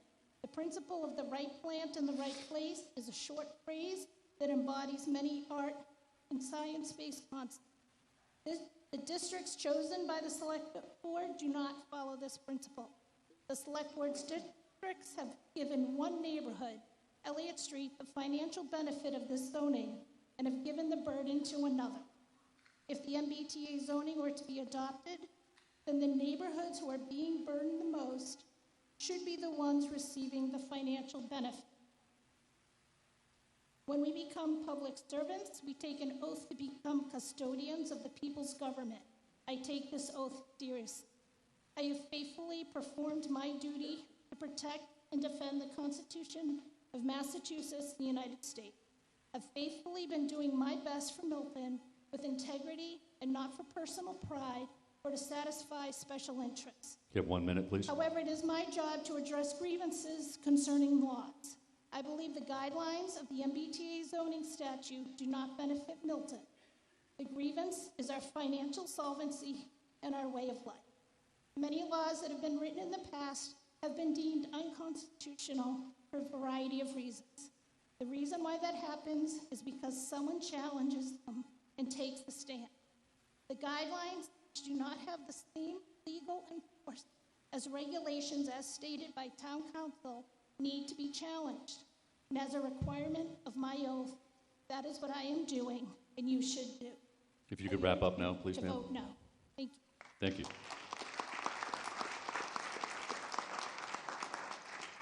Ms. Agostino, your representative was next in line. If you could turn on your mic.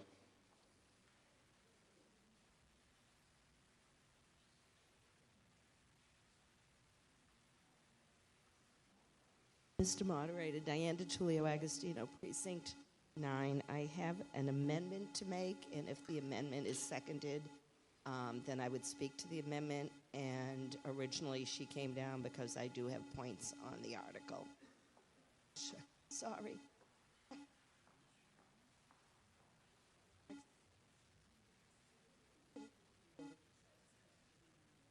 Do you want me to read it right now?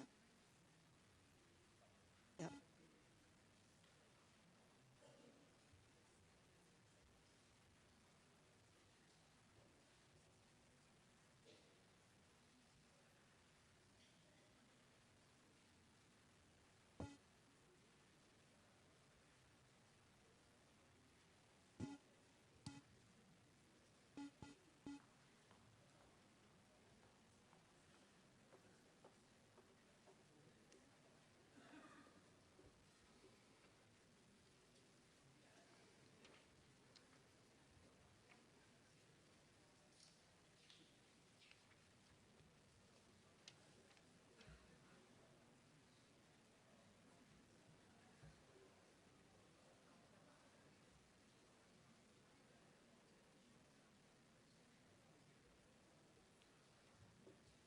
Okay, Ms. Agostino, would you like to, can you now just state what you're interested in doing?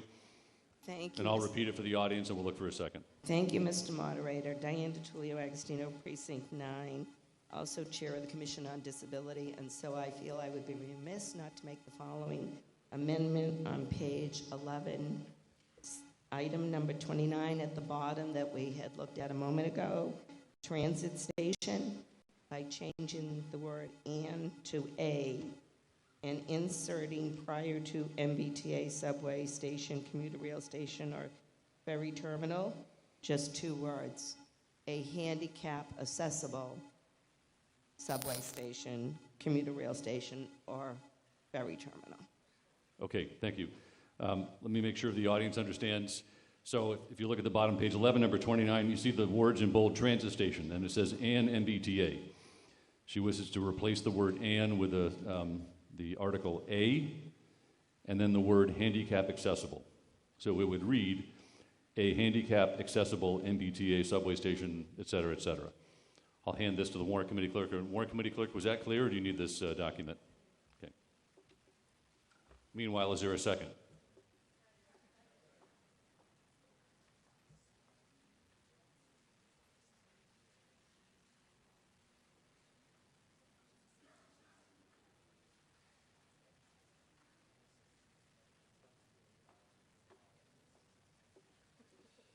Ms. Agostino, while we're putting that up, do you wish to explain your rationale? Thank you, Mr. Moderator. As I stated a few items in support of the fact that all of our subway stations, and you saw the pictures, especially at Valley Road, there's no accessibility. So the American with Disabilities Act was signed by Milton's own, born in his own home, President George W. Bush in 1990. That's over 30 years ago. We keep hearing about we're sworn to uphold the laws, and yet this is a basic law that I mentioned the other night. It doesn't discriminate against anyone, no matter what you are, who you are, or what you want to be. You can be disabled.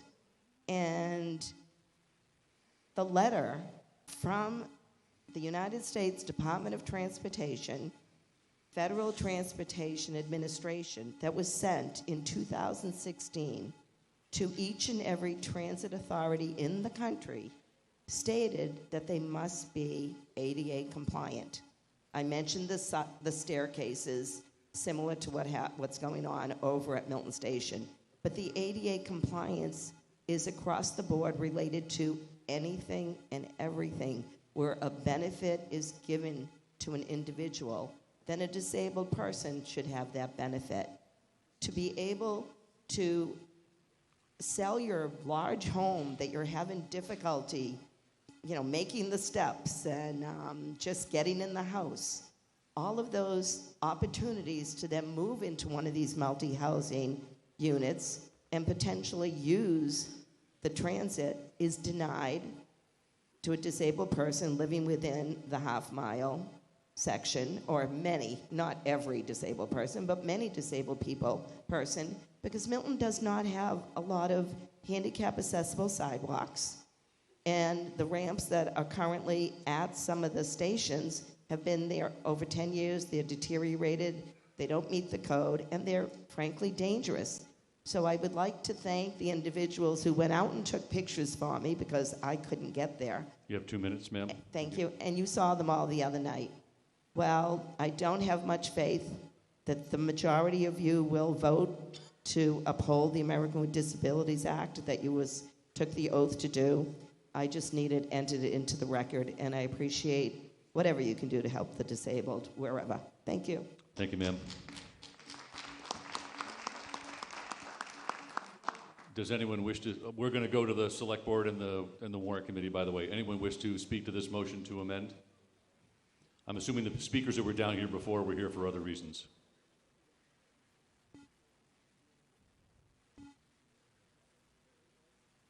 No? Okay. Mr. Zulus, when you're ready. Ready, Mr. Moderator. Mike Zulus, Precinct 3, Town Meeting Member, Chair of the Select Board. The Select Board does not agree with this amendment. The same issue arises with respect to the amendment that was brought earlier.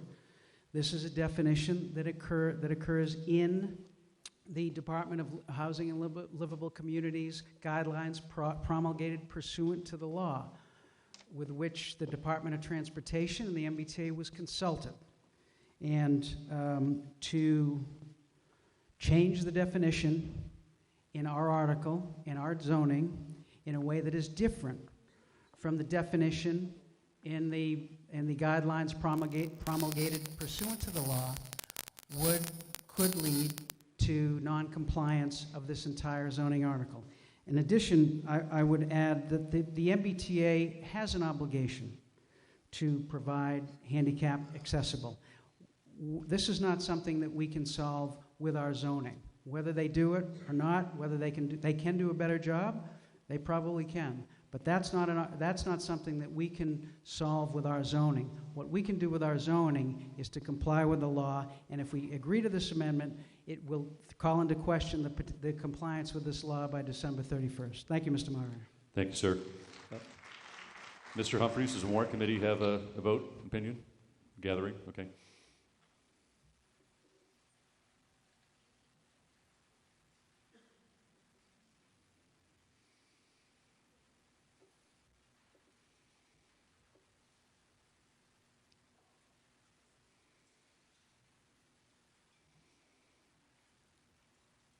I think I need to get the Warrant Committee electronic voting.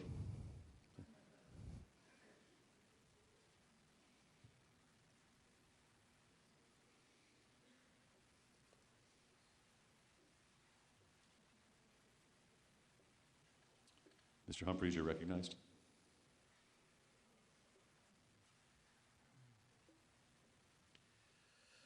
Thank you, Mr. Moderator. Dave Humphreys, Precinct 8, Chairman of the Warrant Committee. It is the recommendation of the Warrant Committee for a no on the amendment. Thank you, sir. Seeing no other speakers, we'll put up the poll. Since this is substantive, not procedural, we'll take an electronic vote. Mr. Mallet, if you could put up open up the vote.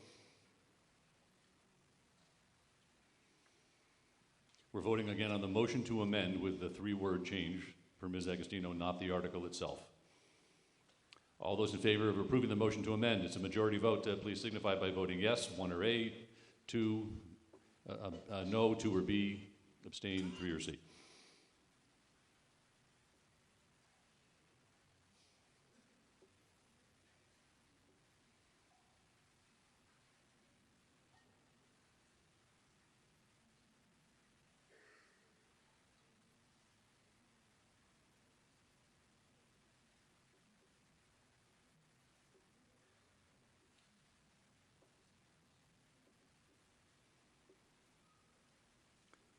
Mr. Matt, when you see the votes have all come in, you can close the poll.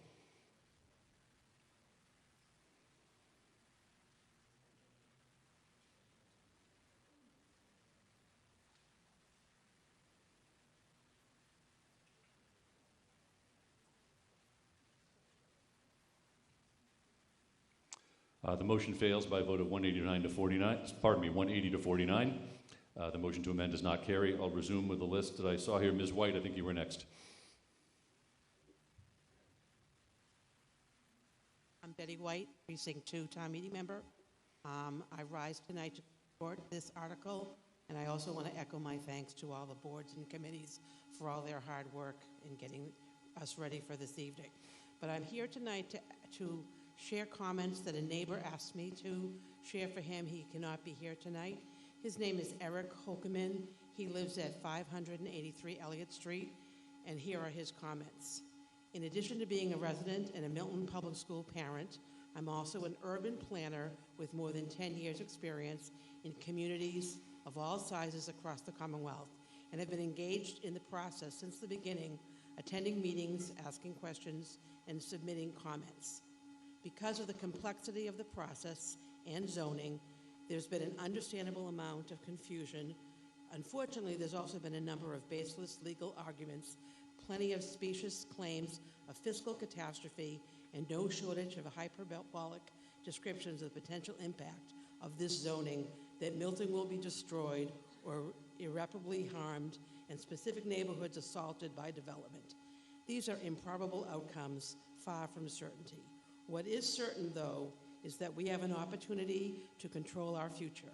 We can choose to risk the future on litigation and more 40B-like developments that ignore the residents' input and bypass all of our local regulations. Or we can choose to enrich our town with more housing and support for local businesses and to manage our inevitable growth with these zoning bylaws, which are thoughtfully tailored by our local context and preferences. As both a resident and planning professional, I recommend that we choose the latter. The Select Board and our professional town staff and consultants developed these articles with the Planning Board, refined and were revised by our feedback. This is not boilerplate zoning, and it's unique and deliberate and detailed zoning that includes specific dimensional and design standards to ensure that future development will contextually appropriate and beneficial additions to our community. Further, these are just zoning articles, not specific development proposals, and not our final word on future development. They can still be site plan approval and other public review processes, especially for projects on Granite Avenue. All of us would still engage in these processes, and I hope that we all will. We are not only residents of Milton, but we are also citizens of the Commonwealth. As a result, we don't get to choose the laws we follow and limit those to just what we think is best for current residents. There is no partial compliance with this law, and the town cannot choose what transit category it fits in. The legislator, the governor, the attorney general, the select board, and town council have all spoken. Ms. White, 2 minutes. We have a responsibility to follow all of the laws of the Commonwealth, including the MBTA Communities Act, and by doing so, control future growth to ensure that it benefits our town. We are a welcoming community with all of opportunity to increase and diversify our housing options and support existing and new local businesses so that we have more livable, walkable, and vibrant neighborhoods. This is a change that we can choose rather than risking the Commonwealth or developers choosing something different for us. I urge you not to gamble with Milton's future by rejecting these articles, but to choose control and support Articles 1 and 2. Thank you. Thank you, ma'am. I have a question. My left, the gentleman in the blue shirt and the vest, 3 rows up. Sir, did you wish to speak? Yes, no? No, the gentleman behind you. No, you did not. Okay, very good. Then, yes, sir, you're recognized.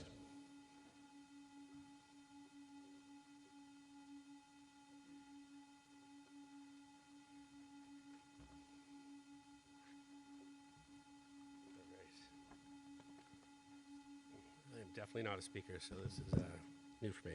All right, so my name is Rich Beeler, Precinct 7, town meeting member, past member of the Warrant Committee, past member of the Planning Board. Like all of you, I love living in Milton. I very much love our community in East Milton. I'm always very passionate when on our boards in the past about supporting East Milton. I rise to lend some thoughts from listening to speakers last week. I definitely heard a plea for Granite South, so I just wanted to rise to lend some comments. I'd like to say I feel your pain in Granite South. I feel like over the years in East Milton, at times it's felt like we've been under attack. The property at Granite South is divided between the American Legion, which is under our current zoning, and the state-owned portion, which is under no zoning, and a small piece that the town owns. The biggest threat, I think, to this area is 40B. But for it to happen, either the state-owned land or the American Legion would need to sell it. Hasn't happened yet, but could. If this went 40B, we lose all oversight. Just look at what's happening in East Milton Square. Under this MBTA Communities Act, this would allow for site plan review in compliance with all local rules and regulations, as well as design standards. With 40B, you lose all that. My issue is the zoning as it stands today will never get us to a better situation in Granite South. MBTA communities might get us start talking about it, might having us move in the right direction. But the reality is, if you have ever driven down Granite Street between Squantum and Dorchester, it's a pain. But if you've ever actually walked it or ridden your bike, it's downright scary. It's terrifying if you've actually seen your kids ride your bike along that road. The reality is it's going to take an epic amount of work to redevelop that street. A lot of planning from our select board, our planning board, and our warrant committee. It's going to take our elected officials. I don't want to put anybody on the spot here tonight, but my suggestion is that when this passes, that the planning board and the select board let Granite South community know that you're behind them and that you're willing to support that work. The reality is it took 6 years for East Milton to get a zoning an overlay district approved, and now it's moving forward. I'm really excited about that. Granite South, that stretch of land between Squantum and the highway, is going to take a lot of work. And I think we're going to need, like the planning board and the select board, to basically get up and support that and say that they're going to do something. Again, don't want to put anybody on the spot, but my question is this something that community can see? Right. Thank you. And Mr. Bueller, that was a specific question for the select board? Was that a specific question or just, or rhetorical? Specific, okay. Thank you. Mr. Zulus.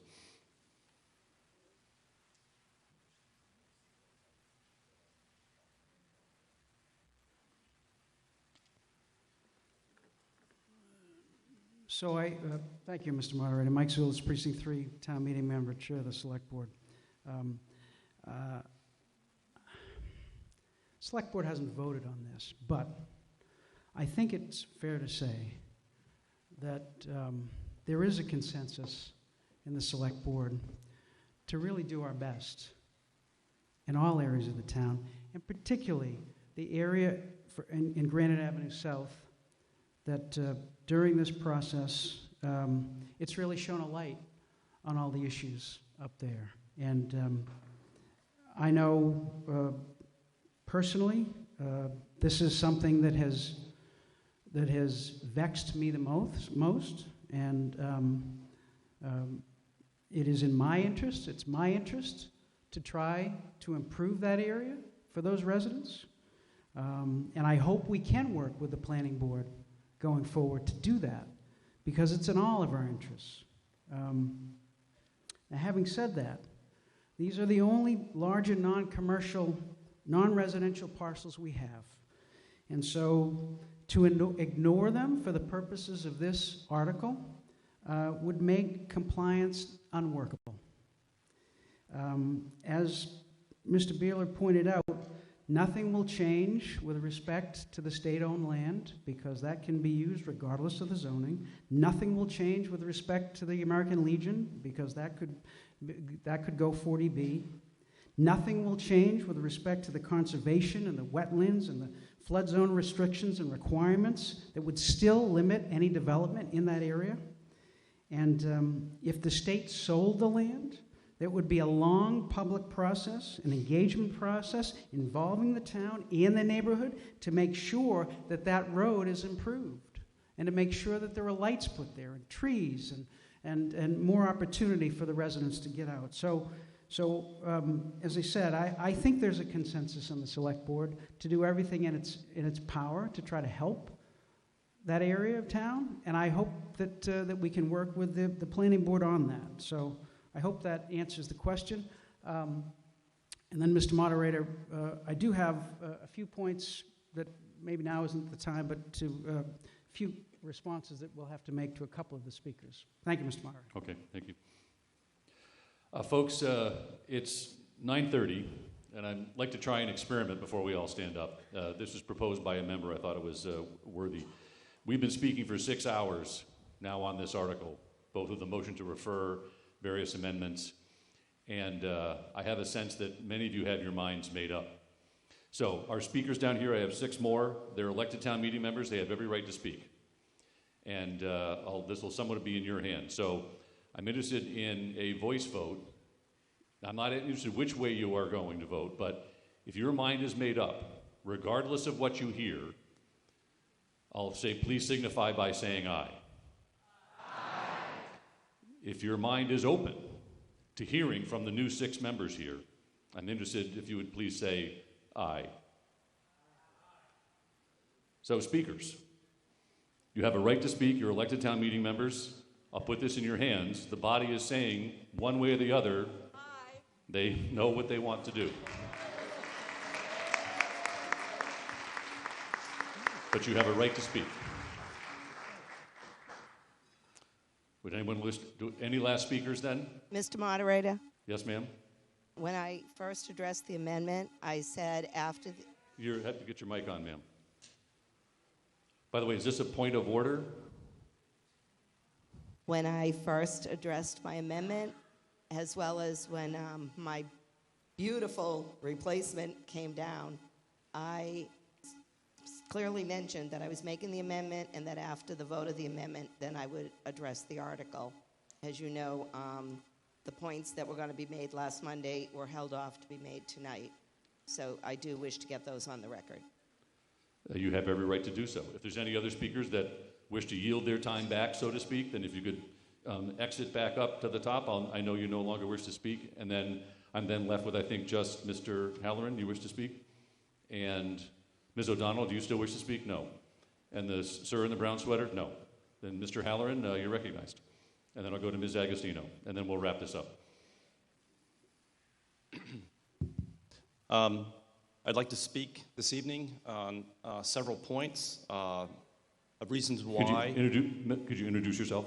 I'm sorry. Your name and precinct. I'm sorry. Brian O'Halloran, Town Meeting Member, Precinct 3. First item is affordability. Article 1 is not an affordable housing initiative. The 10% affordability requirement for new projects is too low and should be increased. Importantly, the article does not require mandatory contributions to the town's affordable housing trusts for qualifying low unit projects. We should do more to incentivize affordable development in town. Secondly, distributional equity. Over half of the zone capacity is concentrated in East Milton and Granite Avenue subdistricts, 2 areas of town with a high amount of pre-existing through traffic. The DPW Heritage Hall site, located across the street from Thistle Ave and Cortlandt Circle, is zoned for a net addition of 530 additional multifamily units. If realized, the zoning permits a campus of several multi-story buildings packed into a dangerous stretch of Granite Avenue, virtually inaccessible to public transportation. This development would not only have devastating traffic implications, but would permanently alter the quality of life of neighboring residents. 3, loss of commercial space in East Milton. Although the height of restrictions of 2.5 stories limits building size in East Milton, there is no provision in Article 1 to prevent the loss of existing commercial space. Milton's residents deserve development that preserves existing commercial installations and expands our commercial tax base. Physical analysis, point 3. The physical analysis commissioned by the Planning Board was only very recently completed on November 28th, just a few days before town meeting on December 4th. Town meeting members and elected officials and the citizens of Milton deserve to understand the physical impacts of Article 1 on town departments and public services before making an informed decision. Rapid transit classification, I won't talk about that, kind of beaten that one to death. Traffic implications. No comprehensive traffic study involving the proposed zoning districts has been completed. A traffic study would assist town officials in assuring the best distribution of proposed units. Lack of design guidelines. Article 1 lacks meaningful protections to ensure that future development respects the visual identity and unique character of existing neighborhoods in Milton. If given more time, town officials could craft binding design guidelines that promote a harmonious relationship between the existing neighborhood, fabric, and new construction. Urge my fellow town meeting members to vote no on Article 1. Thank you. Thank you, sir. Ms. Agostino, you have 1 minute and 40 seconds left out of your 5 minutes. Diana Tulio Agostino, Precinct 9. Guidelines are not regulations. Guidelines are not the laws. Regulations are the laws. The law is the law. Mass General Law, 40A, Section 3, is the law. It's 65 words. Repeatedly, we heard a few speakers mistakenly use the word regulations.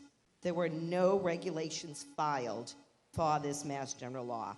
If we pass this as written, it will violate the Home Rule Amendment, which is currently before the Essex Superior Court. Home Rule Amendment, Article 89 of the amendments of the state constitution, prohibits the state from telling municipalities how to structure their local affairs. See the Clean Harbors versus the Board of Health of Braintree. And the Home Rule Amendment preserves the right of municipalities to self-government in local matters. Massachusetts has the strongest type of home rule. Connor versus the City of Boston, 430 Mass 3135 in 1999. The third most important law, these are actual laws, zoning is one of the powers belonging to the municipalities, not the state. Hanover Board of Appeals versus the Department of Community Affairs. Therefore, we hold that the zoning power is one of the city or town's independent municipal powers.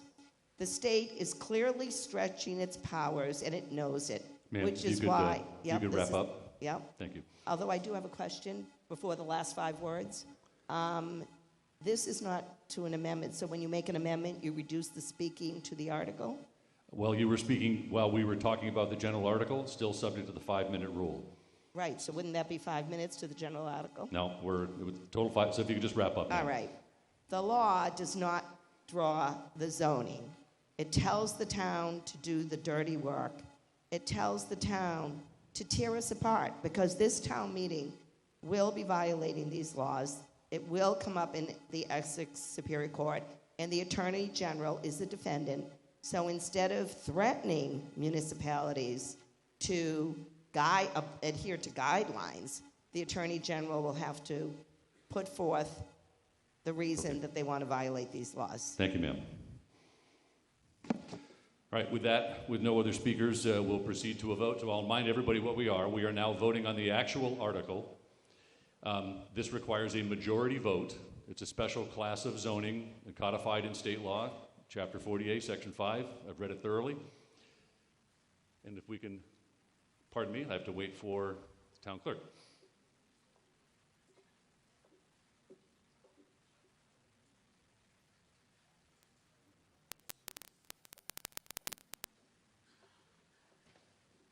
And the town clerk is reminding me we are voting this as amended with that small typo change of 4.5 stories that was on the page you saw, so everyone's aware. With that, all in favor of the article, of the motion on the floor to approve Article 1, please signify by voting A or 1 for yes, B or 2 for no, C or 3 for abstain. Majority vote.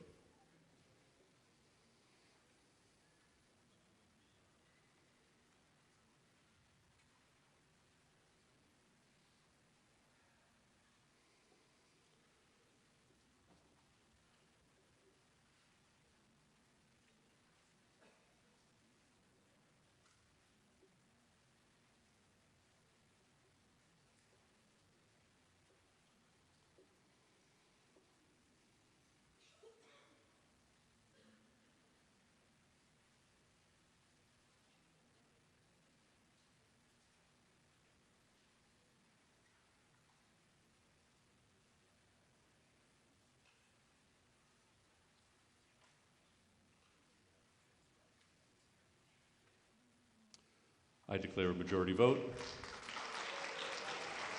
with 158 yeses and 76 noes.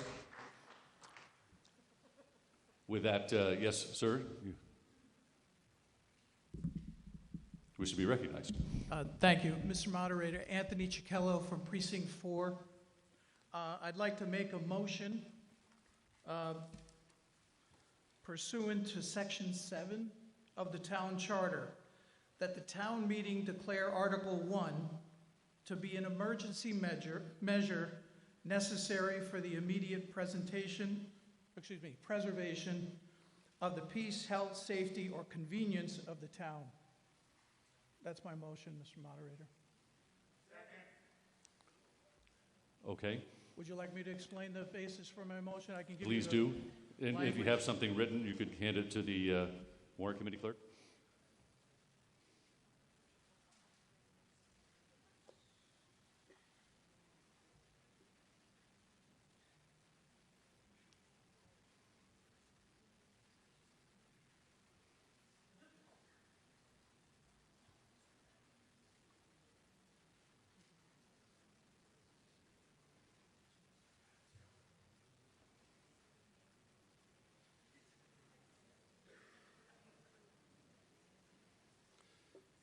Folks, while they're doing that, would everyone like to take a stretch for a moment and stand up, because this will take a couple minutes to get right?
stretch for everyone, that'd be great. Thank you.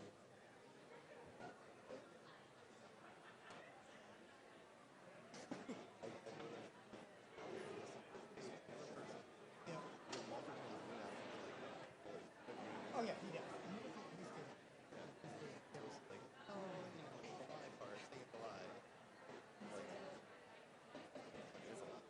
Yeah, yeah. I didn't say, hey, you personally.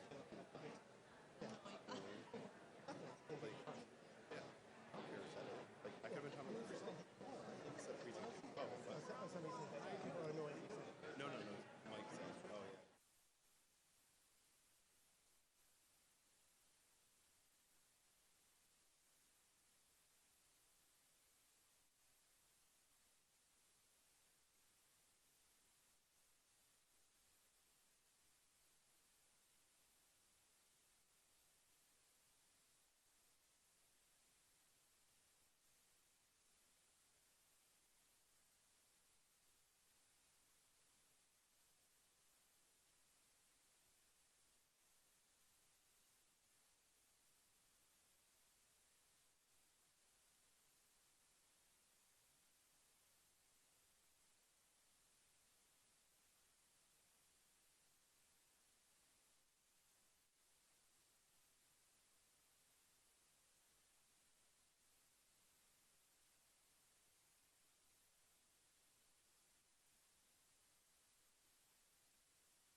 I apologize for that delay. If we could reconvene.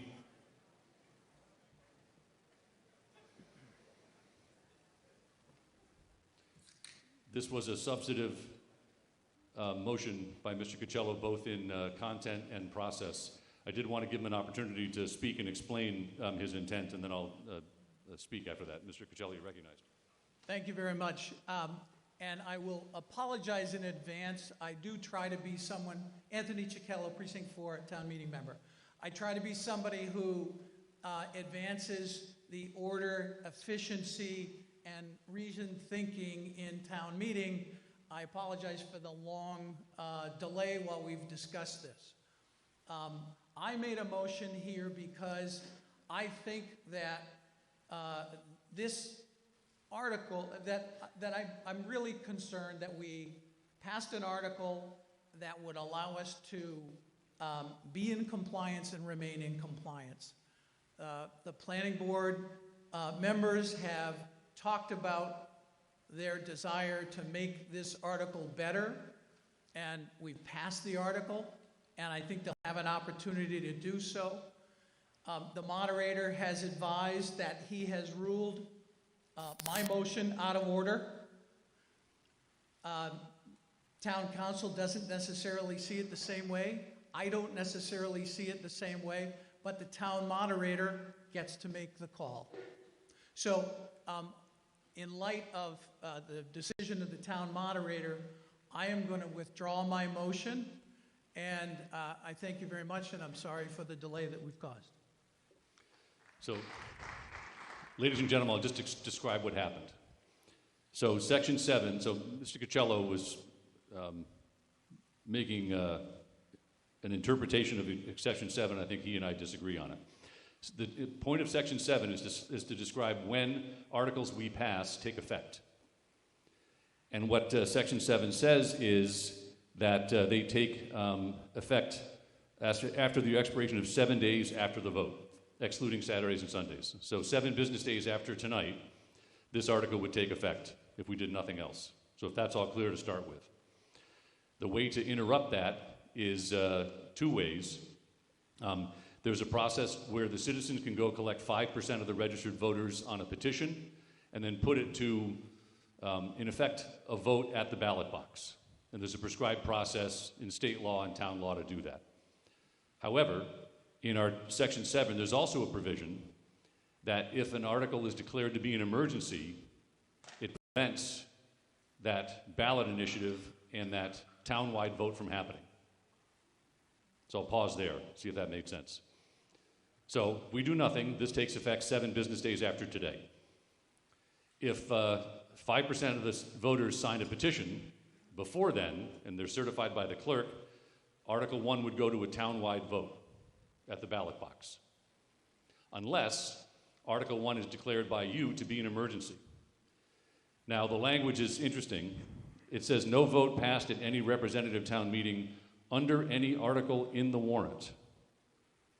And that's my interpretation of the key word, under any article in the warrant. My interpretation is, when we're discussing the warrant, the proper time to declare that the article is an emergency is while we're discussing it. And by the way, it requires a 2/3 vote to declare that it is an emergency. However, we've now voted on the article. You approved it, it passed. So 3 things would have to happen for this now to be reconsidered. You'd have to vote to reconsider it. You'd have to vote by a 2/3 vote to approve the emergency, and then you'd have to pass the article again. That's the only way this could happen. But I can't accept a motion from the floor just on an article that is already voted on and closed to now be declared an emergency. Did my explanation make sense? Yes, sir? Can you, it's hard to hear. Can you run down? Or, you look spry. I'm sure you could run down. So.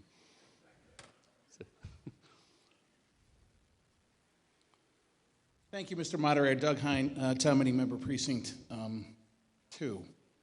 So, Mass General Law, Chapter 40, Section 5, 40A, Section 5, states, any amendment that requires a simple majority vote shall not be combined with an amendment that requires a 2/3 majority vote. So, I don't know how we could consider whether or not this is an emergency measure which requires a 2/3 vote, no, you're right, with the Article 1, which is a simple majority. So we would, of necessity, have to consider this after the vote, or not at all. So by declaring it out of order, you leave no other remedy whatsoever, if that makes sense. It does make sense. However, I have our town bylaws in front of me that said we didn't consider this during, under the article. But respectfully, this is Massachusetts general law, and town bylaws cannot be in conflict with Mass general law. And maybe town council can opine on this, but it would seem that Mass general law precludes doing the thing that you said we ought to have done. Respectfully. I understand your point. Thanks.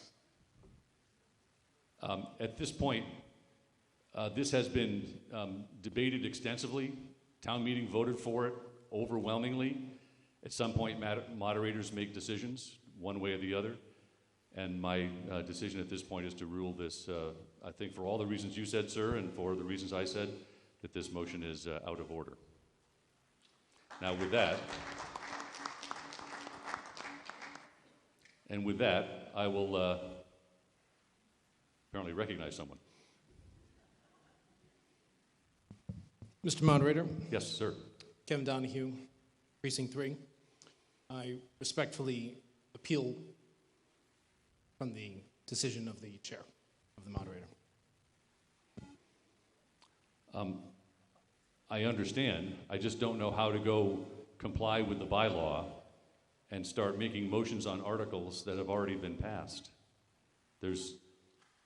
I'm not sure if my predecessor, Mr. Walsh, is here, if he's ever seen a motion on a closed article other than a motion to reconsider passed. So I don't know how to get past this logic in my head. So I will deny the appeal accordingly. Thank you, Mr. Moderator. You're welcome to hear from town council. However, the moderators make the final decision in Massachusetts. So please, exactly. go ahead. Respectfully, first of all, let me just preface it with, an acknowledgement that this is, I think it's fair to characterize it as an exceedingly, scarcely invoked mechanism. Section 7 of the Charter, from what I understand, there hasn't been a referendum. I could be wrong about this, but in several decades. So I'm not sure that there's been a whole lot of occasion historically to parse through the language in Section 7 and really fully, vet how the term should be construed. In my view, I think that it doesn't foreclose the declaration after a vote has been taken on an article. It doesn't foreclose a vote by the town meeting to declare the vote to be an emergency measure and, under the right circumstances. But I wholly agree that it's within the moderator's authority to make a ruling, a binding final ruling on that. And, we can, I think, respectfully disagree about what the ruling should be, but that doesn't take away from the validity of the moderator's ruling. And I do want to say, in respectfully disagreeing with respect to this particular point, I really enjoyed working with Bob and think he is a tremendous moderator, so thank you. Well, that sounds like an epitaph right there. So thank you for that. Yes, Mr. McKettrick, you'd like to speak?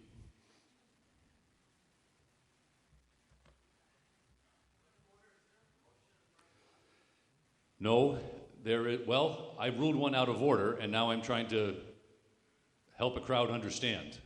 You're correct, but perhaps Mr. McKettrick will have the last word. Yeah, Joe McKettrick, Precinct 1. I would suggest, Mr. Moderator, that that article is still actually on the floor, and that it would be appropriate to make the motion for an emergency declaration.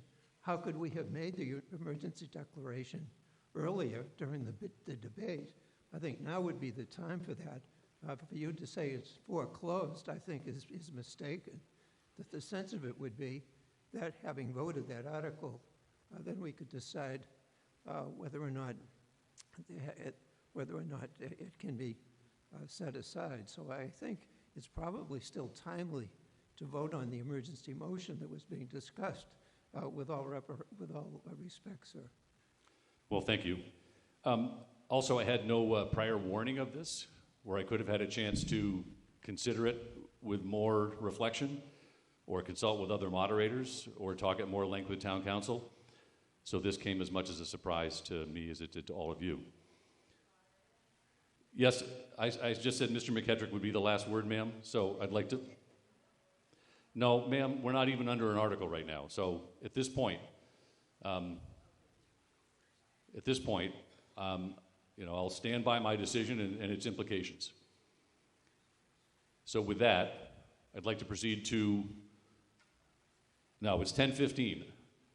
I've been told that Article 2 will largely follow Article 1. So I believe that is worth trying to take up one more article tonight and get the two big zoning ones out of the way, unless, yes, Mr. Zulus? Mr. Moderator, if I may, Article 5, the transfer of funds to the reserve fund, I don't believe that'll take long. If we could do that after Article 2, that's important for the tax classification. And so we could take that now, or we could take it after Article 2. But Article 5 is important to get resolved tonight. Okay. Thank you, Mr. Moderator. Thank you. So right now, we'll try to get us out of here at 10:30. I'll turn to Article 2. I'm going to waive the reading of this and just submit that the recommendation of the Warrant Committee has been made and seconded. This requires a majority vote. I'd first like to recognize Mike Zulus, Chair of the Select Board. Oh, sorry. Okay. Thanks, Dave. Yep. Mr. Humphreys. Thank you. Dave Humphreys, Precinct 8. Chairman of the Warrant Committee. I'll be brief. As you can read in your warrant, though the Warrant Committee recommended referring Article 1 back, we did recognize that in the case that town meeting disagreed with that recommendation and chose to vote in favor of the MBTA, then we would conditionally, and we do at this time, recommend a yes vote on Article 2 for the reasons that we've put in our comment, the chief reason being the desperate need of our town to maintain and foster a commercial tax base. Thank you. Thank you, sir. Mr. Zulus? Thank you, Mr. Moderator. Mike Zulus, Precinct 3 Town Meeting Member, Chair of the Select Board. I believe Mr. Humphreys made very compelling arguments in favor of Article 2. This article does provide for a mixed-use development zoning district in the Milton Central Ave station, which is Lower Mills up to Elliott Street, to preserve development and pedestrian access to that area. It would prevent those with commercial use buildings from converting to all residential and require the owners to maintain a commercial development on the ground floor. It requires that half of the ground floor should be commercial as long as the commercial use does not exceed 33% of the building. The Select Board submitted this article, recommends this article, and I would recognize Mr. Zerwinski for a very, very brief overview. Mr. Zerwinski, you're recognized. Thank you, Mr. Moderator. Tim Zerwinski, Director of Planning and Community Development. You can go to the next slide, please. The original final compliance guidelines allowed for mixed use, but did not allow zoning to require mixed use. And so you may have heard some points made earlier in the debate about the potential for developers to take commercial buildings and redevelop them for exclusively residential use, which could affect not just commercial tax base, but also the commercial vibrancy of some of our business districts.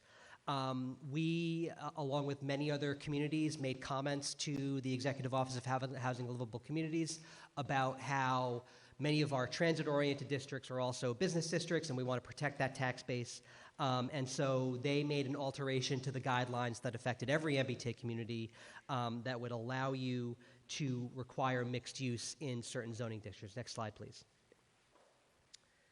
So the updated guidelines allow us to take up to 25% of our unit capacity and locate it in what is effectively now not an MBTA communities district, but a new sort of special district that the guidelines create that allow us to require ground floor mixed use in our zoning. There are a couple of requirements. They have to be in an eligible location, which this is. It's within a half mile of transit in the central and Milton Station subdistricts. The requirement for non-residential uses is limited to the ground floor of buildings, so you can't have entirely commercial buildings or entirely residential buildings. There's got to be ground floor commercial, residential up top. No minimum parking requirements for the commercial uses. HLC wants these to be transit-oriented business districts and not have those ground floor uses kind of loaded up with parking. Next slide, please. If you refer to the map in your warrant, it's the same map. You'll notice that the Milton Central Avenue Station is divided into 3 sub-districts. The Middle Bridge District is not subject to this mandatory mixed-use district. That is still going to be a residential district. But the East and West sub-districts, next slide, please, which I'm zooming in on here, are going to be our mandatory mixed-use districts. So this is sort of the northern part of the Milton Village Business District, and then more or less the entirety of the Central Avenue Business District. So any developments that happen under the MBTA community zoning that was just passed in Article 1 are going to require ground floor mixed uses in these zones. So the actual amendment that you'll be asked to vote on is an amendment to Section 275-3.23E under our new recodified zoning bylaw, which is Article 1, which you just passed. So that's the section about the dimensional requirements for the Milton Central Avenue Station subdistrict. So The changes specifically are a change to the applicability section to acknowledge the east and west portions of the subdistricts will require non-residential components. The use table, the uses permitted as of right, is amended to note that non-residential ground floor use is required, and includes notes added that address some of the requirements in the guidelines about half the ground floor should be non-residential use, but not occupying more than 33% of the building or the parcel. And finally, subsection 9 of that section to change the number of parking spaces to reflect no minimum parking requirements for the commercial uses. So why did we pick Milton Central Ave?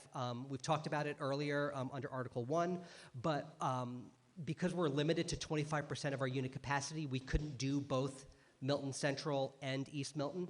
And the calculation that we made is because we have a separate parallel zoning process going on in East Milton that we think will present a more attractive redevelopment opportunity for property owners in that district, we have the opportunity to require mixed use under that zoning, which again, we have kind of intentionally set the MBTA communities zoning for East Milton at a relatively low level of redevelopment potential with the anticipation that the special permit zoning that we produce, which will require mixed use, will be a more attractive option to developers. And so effectively through these two zoning mechanisms, we're protecting both business districts and really ensuring the most possible commercial use in our business districts. So thank you very much. Thank you. Does anyone wish to speak to this article? Are you representing Ms. Agostino? Ms. Agostino, you're recognized.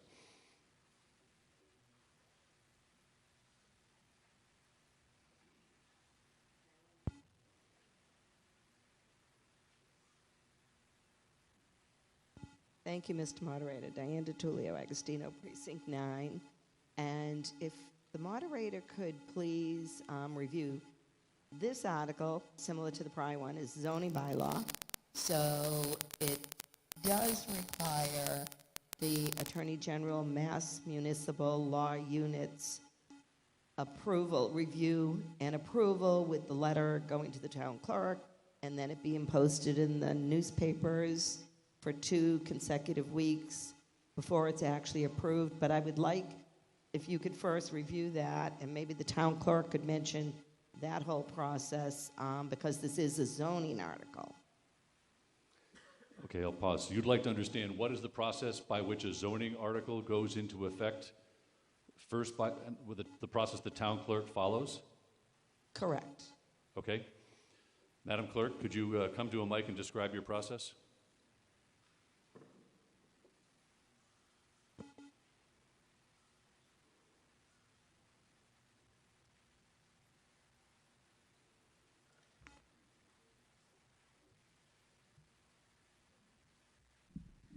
Okay, so Just introduce yourself, please. I'm sorry, Town Clerk Susan Galvin, Town Meeting Member, Precinct 7.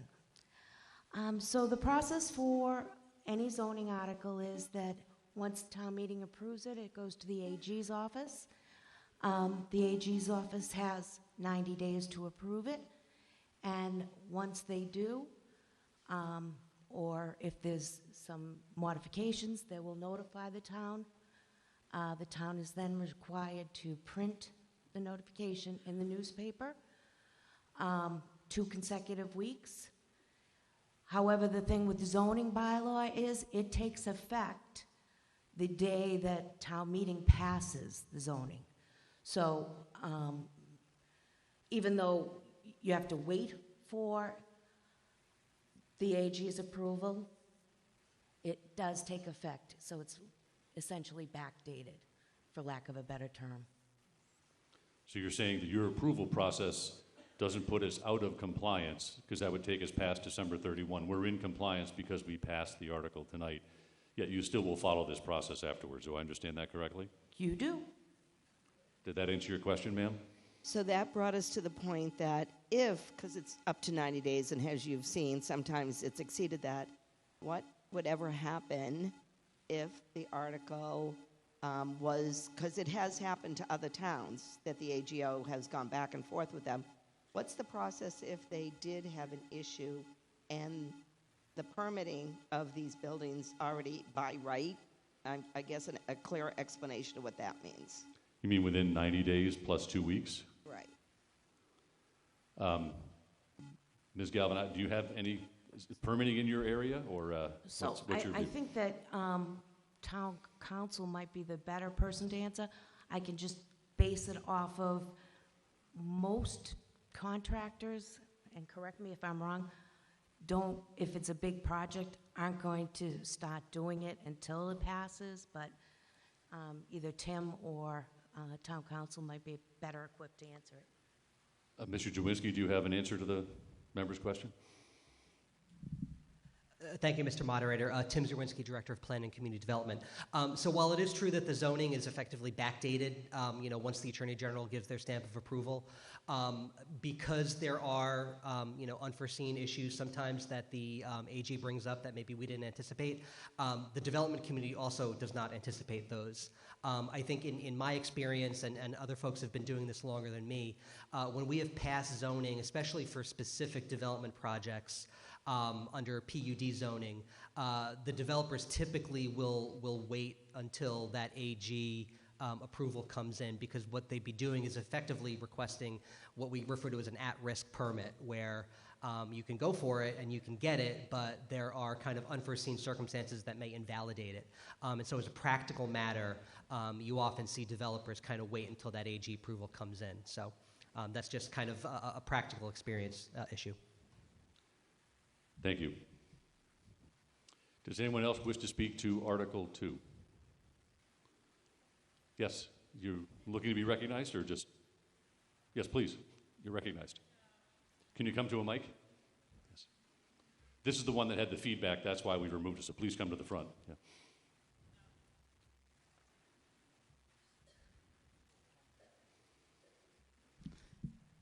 Mr. Zawinski, members of the Planning Board would like confirmation that we advertised and held the public hearing on this article.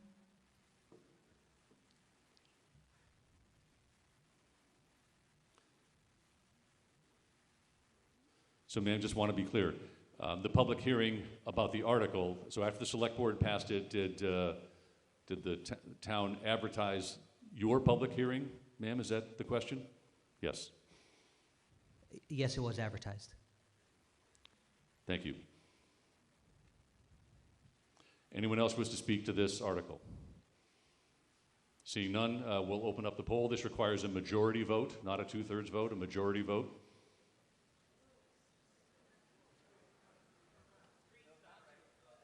Sorry, that's incorrect. I got corrected a couple days ago. This is a majority vote confirmed by Town Council, the same Chapter 48, Section 5 law that applied to Article 1. So 1 or A for yes, 2 or B for no, 3 or C for abstain.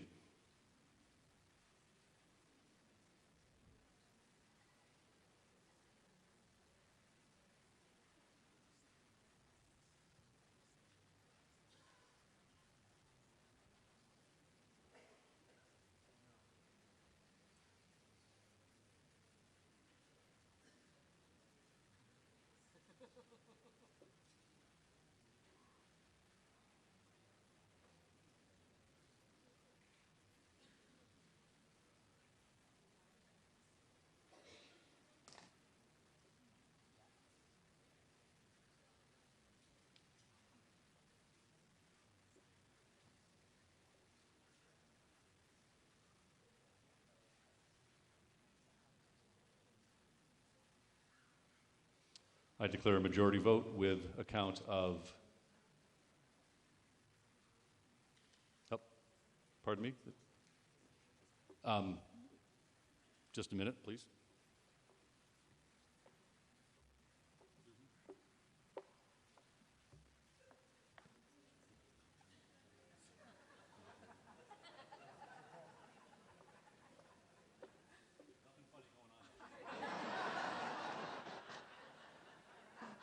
Just friends. That's it. By a vote of 192 to 28, declare a majority vote, Article 2 passes. So, thank you. With that, entertain a motion to take up Article 5? Or Thank you, Mr. Yes. Thank you, Mr. Moderator. Can I get a second? Thank you. Article 5 is Can I vote on taking up Article 5? Sorry? All in favor of taking up Article 5, please signify by saying aye. Opposed, no. The vote passes. Mr. Zulis, you're recognized. Thank you, Mr. Moderator. Article 5 is an article to amend the fiscal year 2024 budget.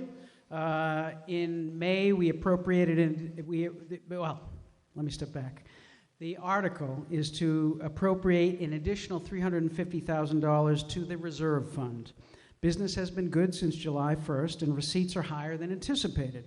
In May, we conservatively budgeted for $50,000 in investment income receipts. Based on performance to date, we conservatively estimate an additional $350,000 in investment income receipts. The best place to put it is in the reserve fund for unanticipated expenses, such as our wood chipper that just had sudden engine failure, snow and ice, and unemployment insurance. We did the same thing last year with $350,000, and the Select Board submitted this article and recommends this article. Thank you, Mr. Moderator. Thank you. Does anyone wish to speak to this article? Seeing none, it just requires a majority vote. If we could put up the poll.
The article carries a positive vote of 214 to 4. Before we entertain a motion to adjourn, Mr. Furs has a brief idea. He just wants to talk to Warrant Committee and Select Board about it.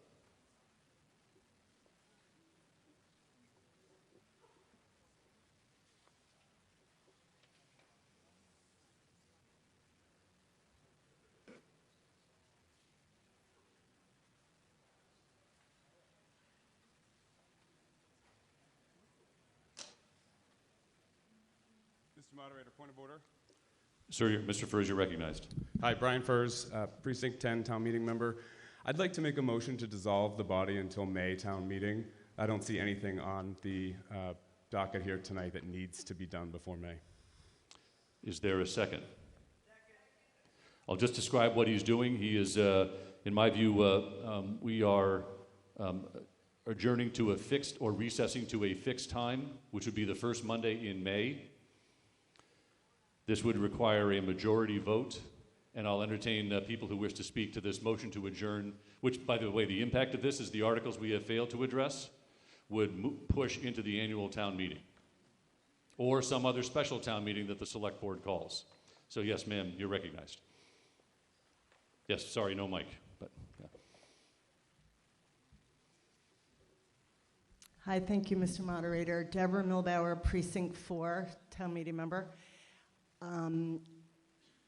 I would like to argue that Article 6 will be quick, and I don't want to delay it till the next town meeting. So you are opposed to this? We have a motion on the floor, so you're opposed to this? Sorry, Yeah. I'm opposed Thank to you. the motion. Does anyone else? Yes, sir, Mr. Zulis. Thank you, Mr. Moderator. Mike Zulis, Precinct 3, Town Meeting Member, Chair of the Select Board. The Select Board has a friendly amendment to this motion, and that is to consider the School Building Committee appropriation before we dissolve this evening. That is the only article that is particularly time sensitive and that would require action before May. And so the friendly amendment is to consider the School Building Committee appropriation before we dissolve this evening. Mr. Furs, this motion is amendable. If you accept this, we'll take up the school funding article, and you accept. Very good. Then I will just put this to the body, since this is just a voice vote. It's a procedural item. All in favor of, after consideration of Article, the number please, Mr. Zulus? Article 4, that the body will dissolve until our next town meeting. All in favor, please signify by saying aye. Aye. Opposed, no. The motion carries. With that, we'll proceed to Article 4. I'll avoid reading it, but Article 4 has been made and seconded by the Warrant Committee. The purpose is to address funding for the School Building Committee. With that, Mr. Zulus, you're recognized, and then Mr. O'Rourke, I believe. Thank you, Mr. Moderator. Mike Zulus, Precinct 3 Town Meeting Member, Chair of the Select Board. This article is for a transfer of $400,000 from the $3.3 million of free cash that we have to employ an owner's project manager, architects, engineers, and other professionals to develop plans for construction of a school building. The School Building Committee submitted this article. The Select Board recommends it, and if Sean O'Rourke, the School Building Committee chair, is here, he can lay it out in more detail. He's going to grab his notes, and he'll be right here. Thank you, Mr. Moderator. Thank you, Mr. Zulus.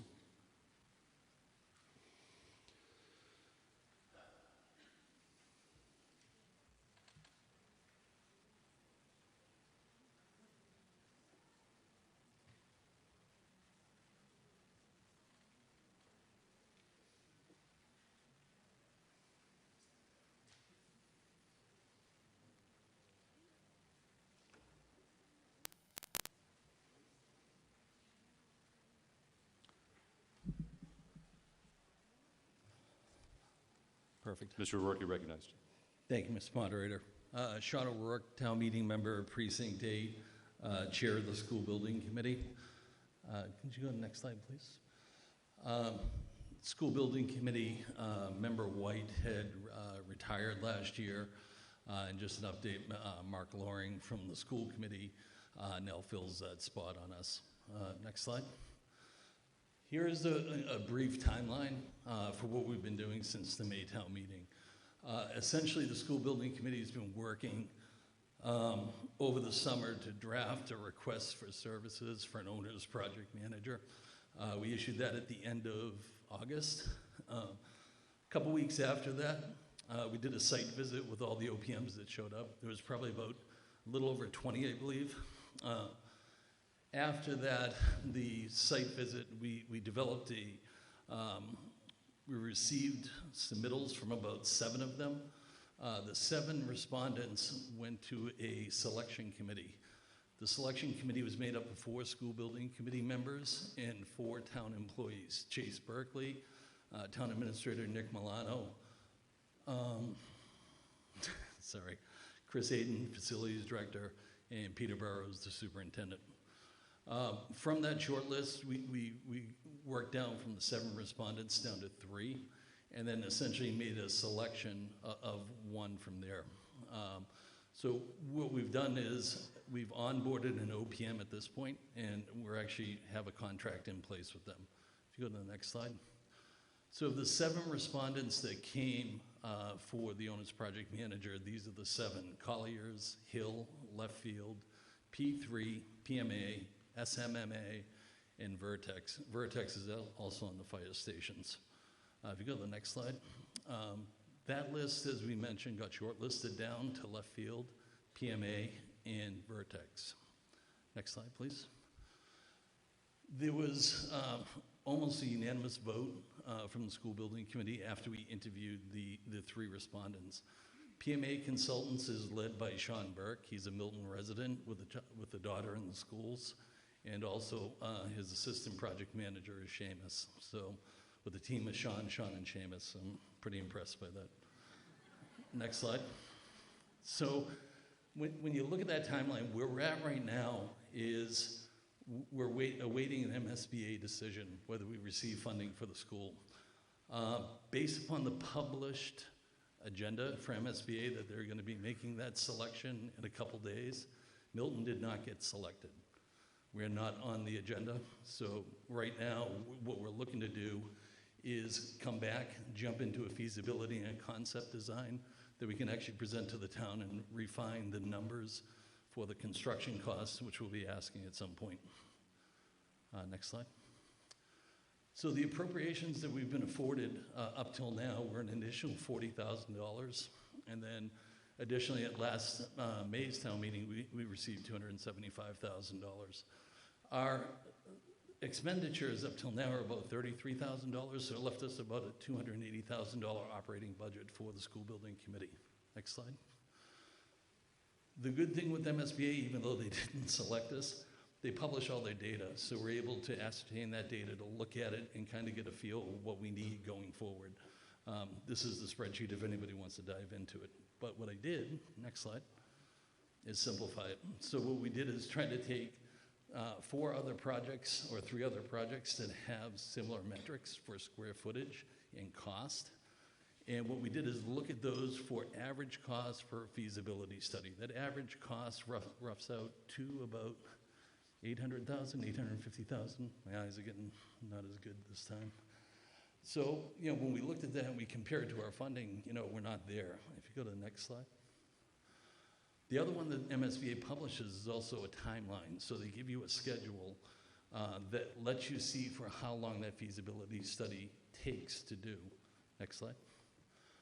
So when you break it down or zoom in on it, it's roughly about 244 days for them when you're accepted to MSBA to issue the feasibility study. Next slide.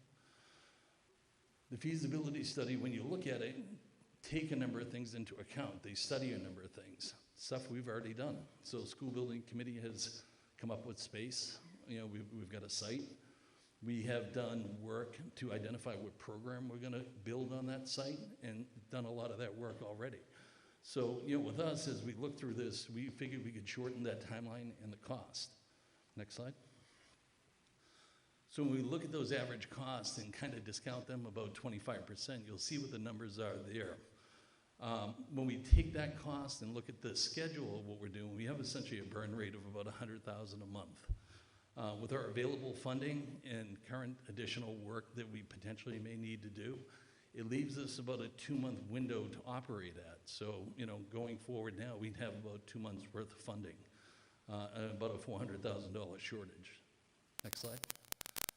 So when you present that in that overall timeline that we present there, we can essentially operate till about March, and then we would come to a stop and basically halt because of lack of funding. So, you know, for us tonight, we ask that you vote yes and, you know, provide the supplemental funding so that we can keep going. Thank you. Thank you, sir. Ms. Agostino, you're our one speaker. You're recognized.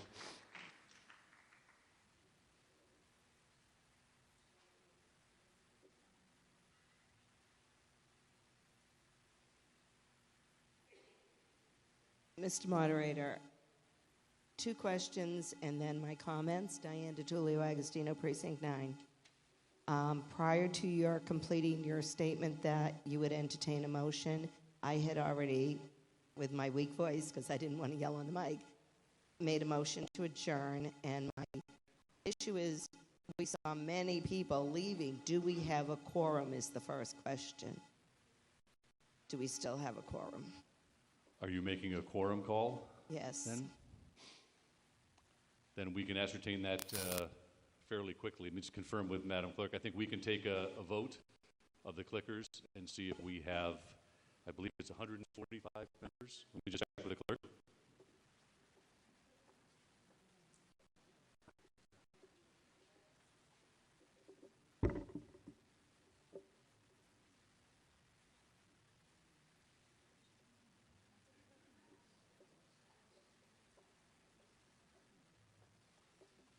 So we need a majority of 145 members. So the way to quickly accomplish a quorum call is to have a vote with just, help me, one option, yes. So if you would just vote, press the button yes, please do not abstain. That doesn't help. Just vote yes if you are here. Can't believe I'm saying it, but I'm saying it. So. Well, one of the benefits of electronic voting. Remember, this happened 3 or 4 years ago. We had to round people up on Facebook and get them back in the room. And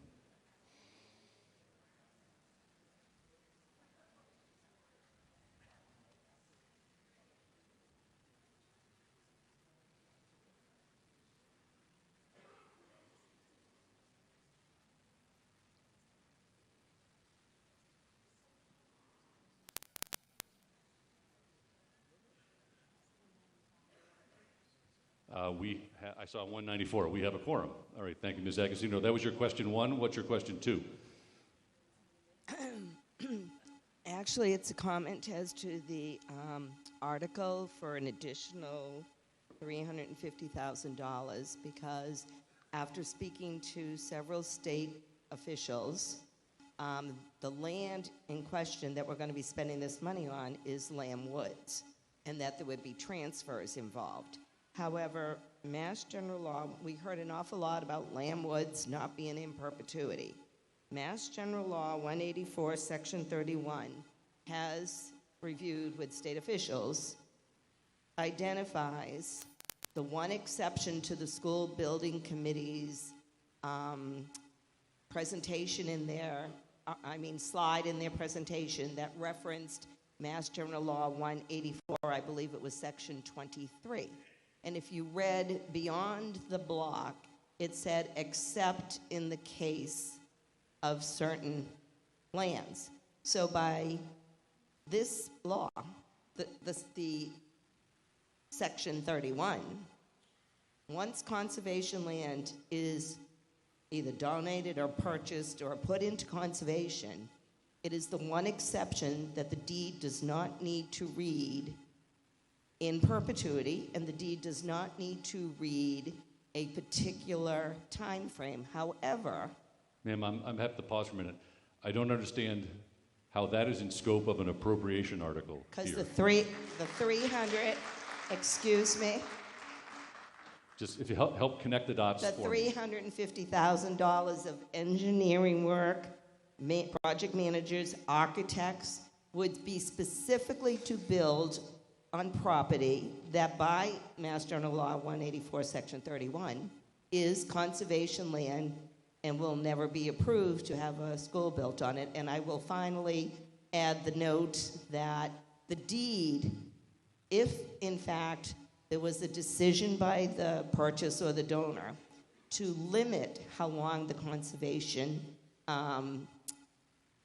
entity would be determined to be that, then it could say for 20 years, only then. So therefore, state officials have confirmed that this Lamb Woods land will remain in conservation. And I raise that to this article because as we continue to spend money to build a building on land that legally is conservation land is not going to pass through the legislature as such, and it was some legislatures too that confirmed this.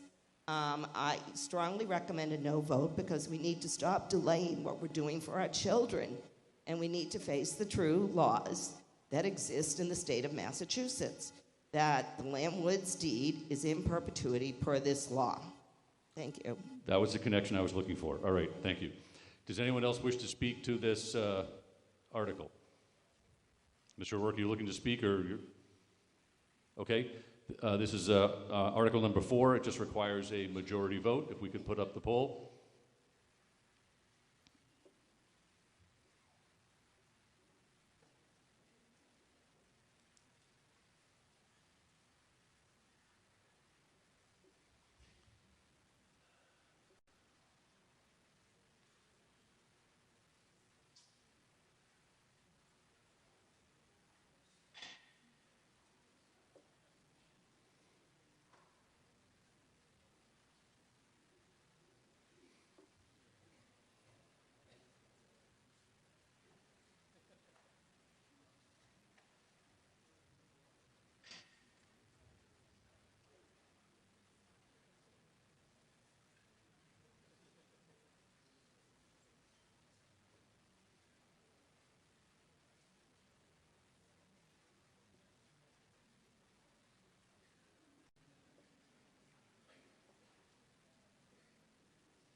The article passes by majority vote, 166 to 24, and we are adjourned, ladies and gentlemen. Thank you.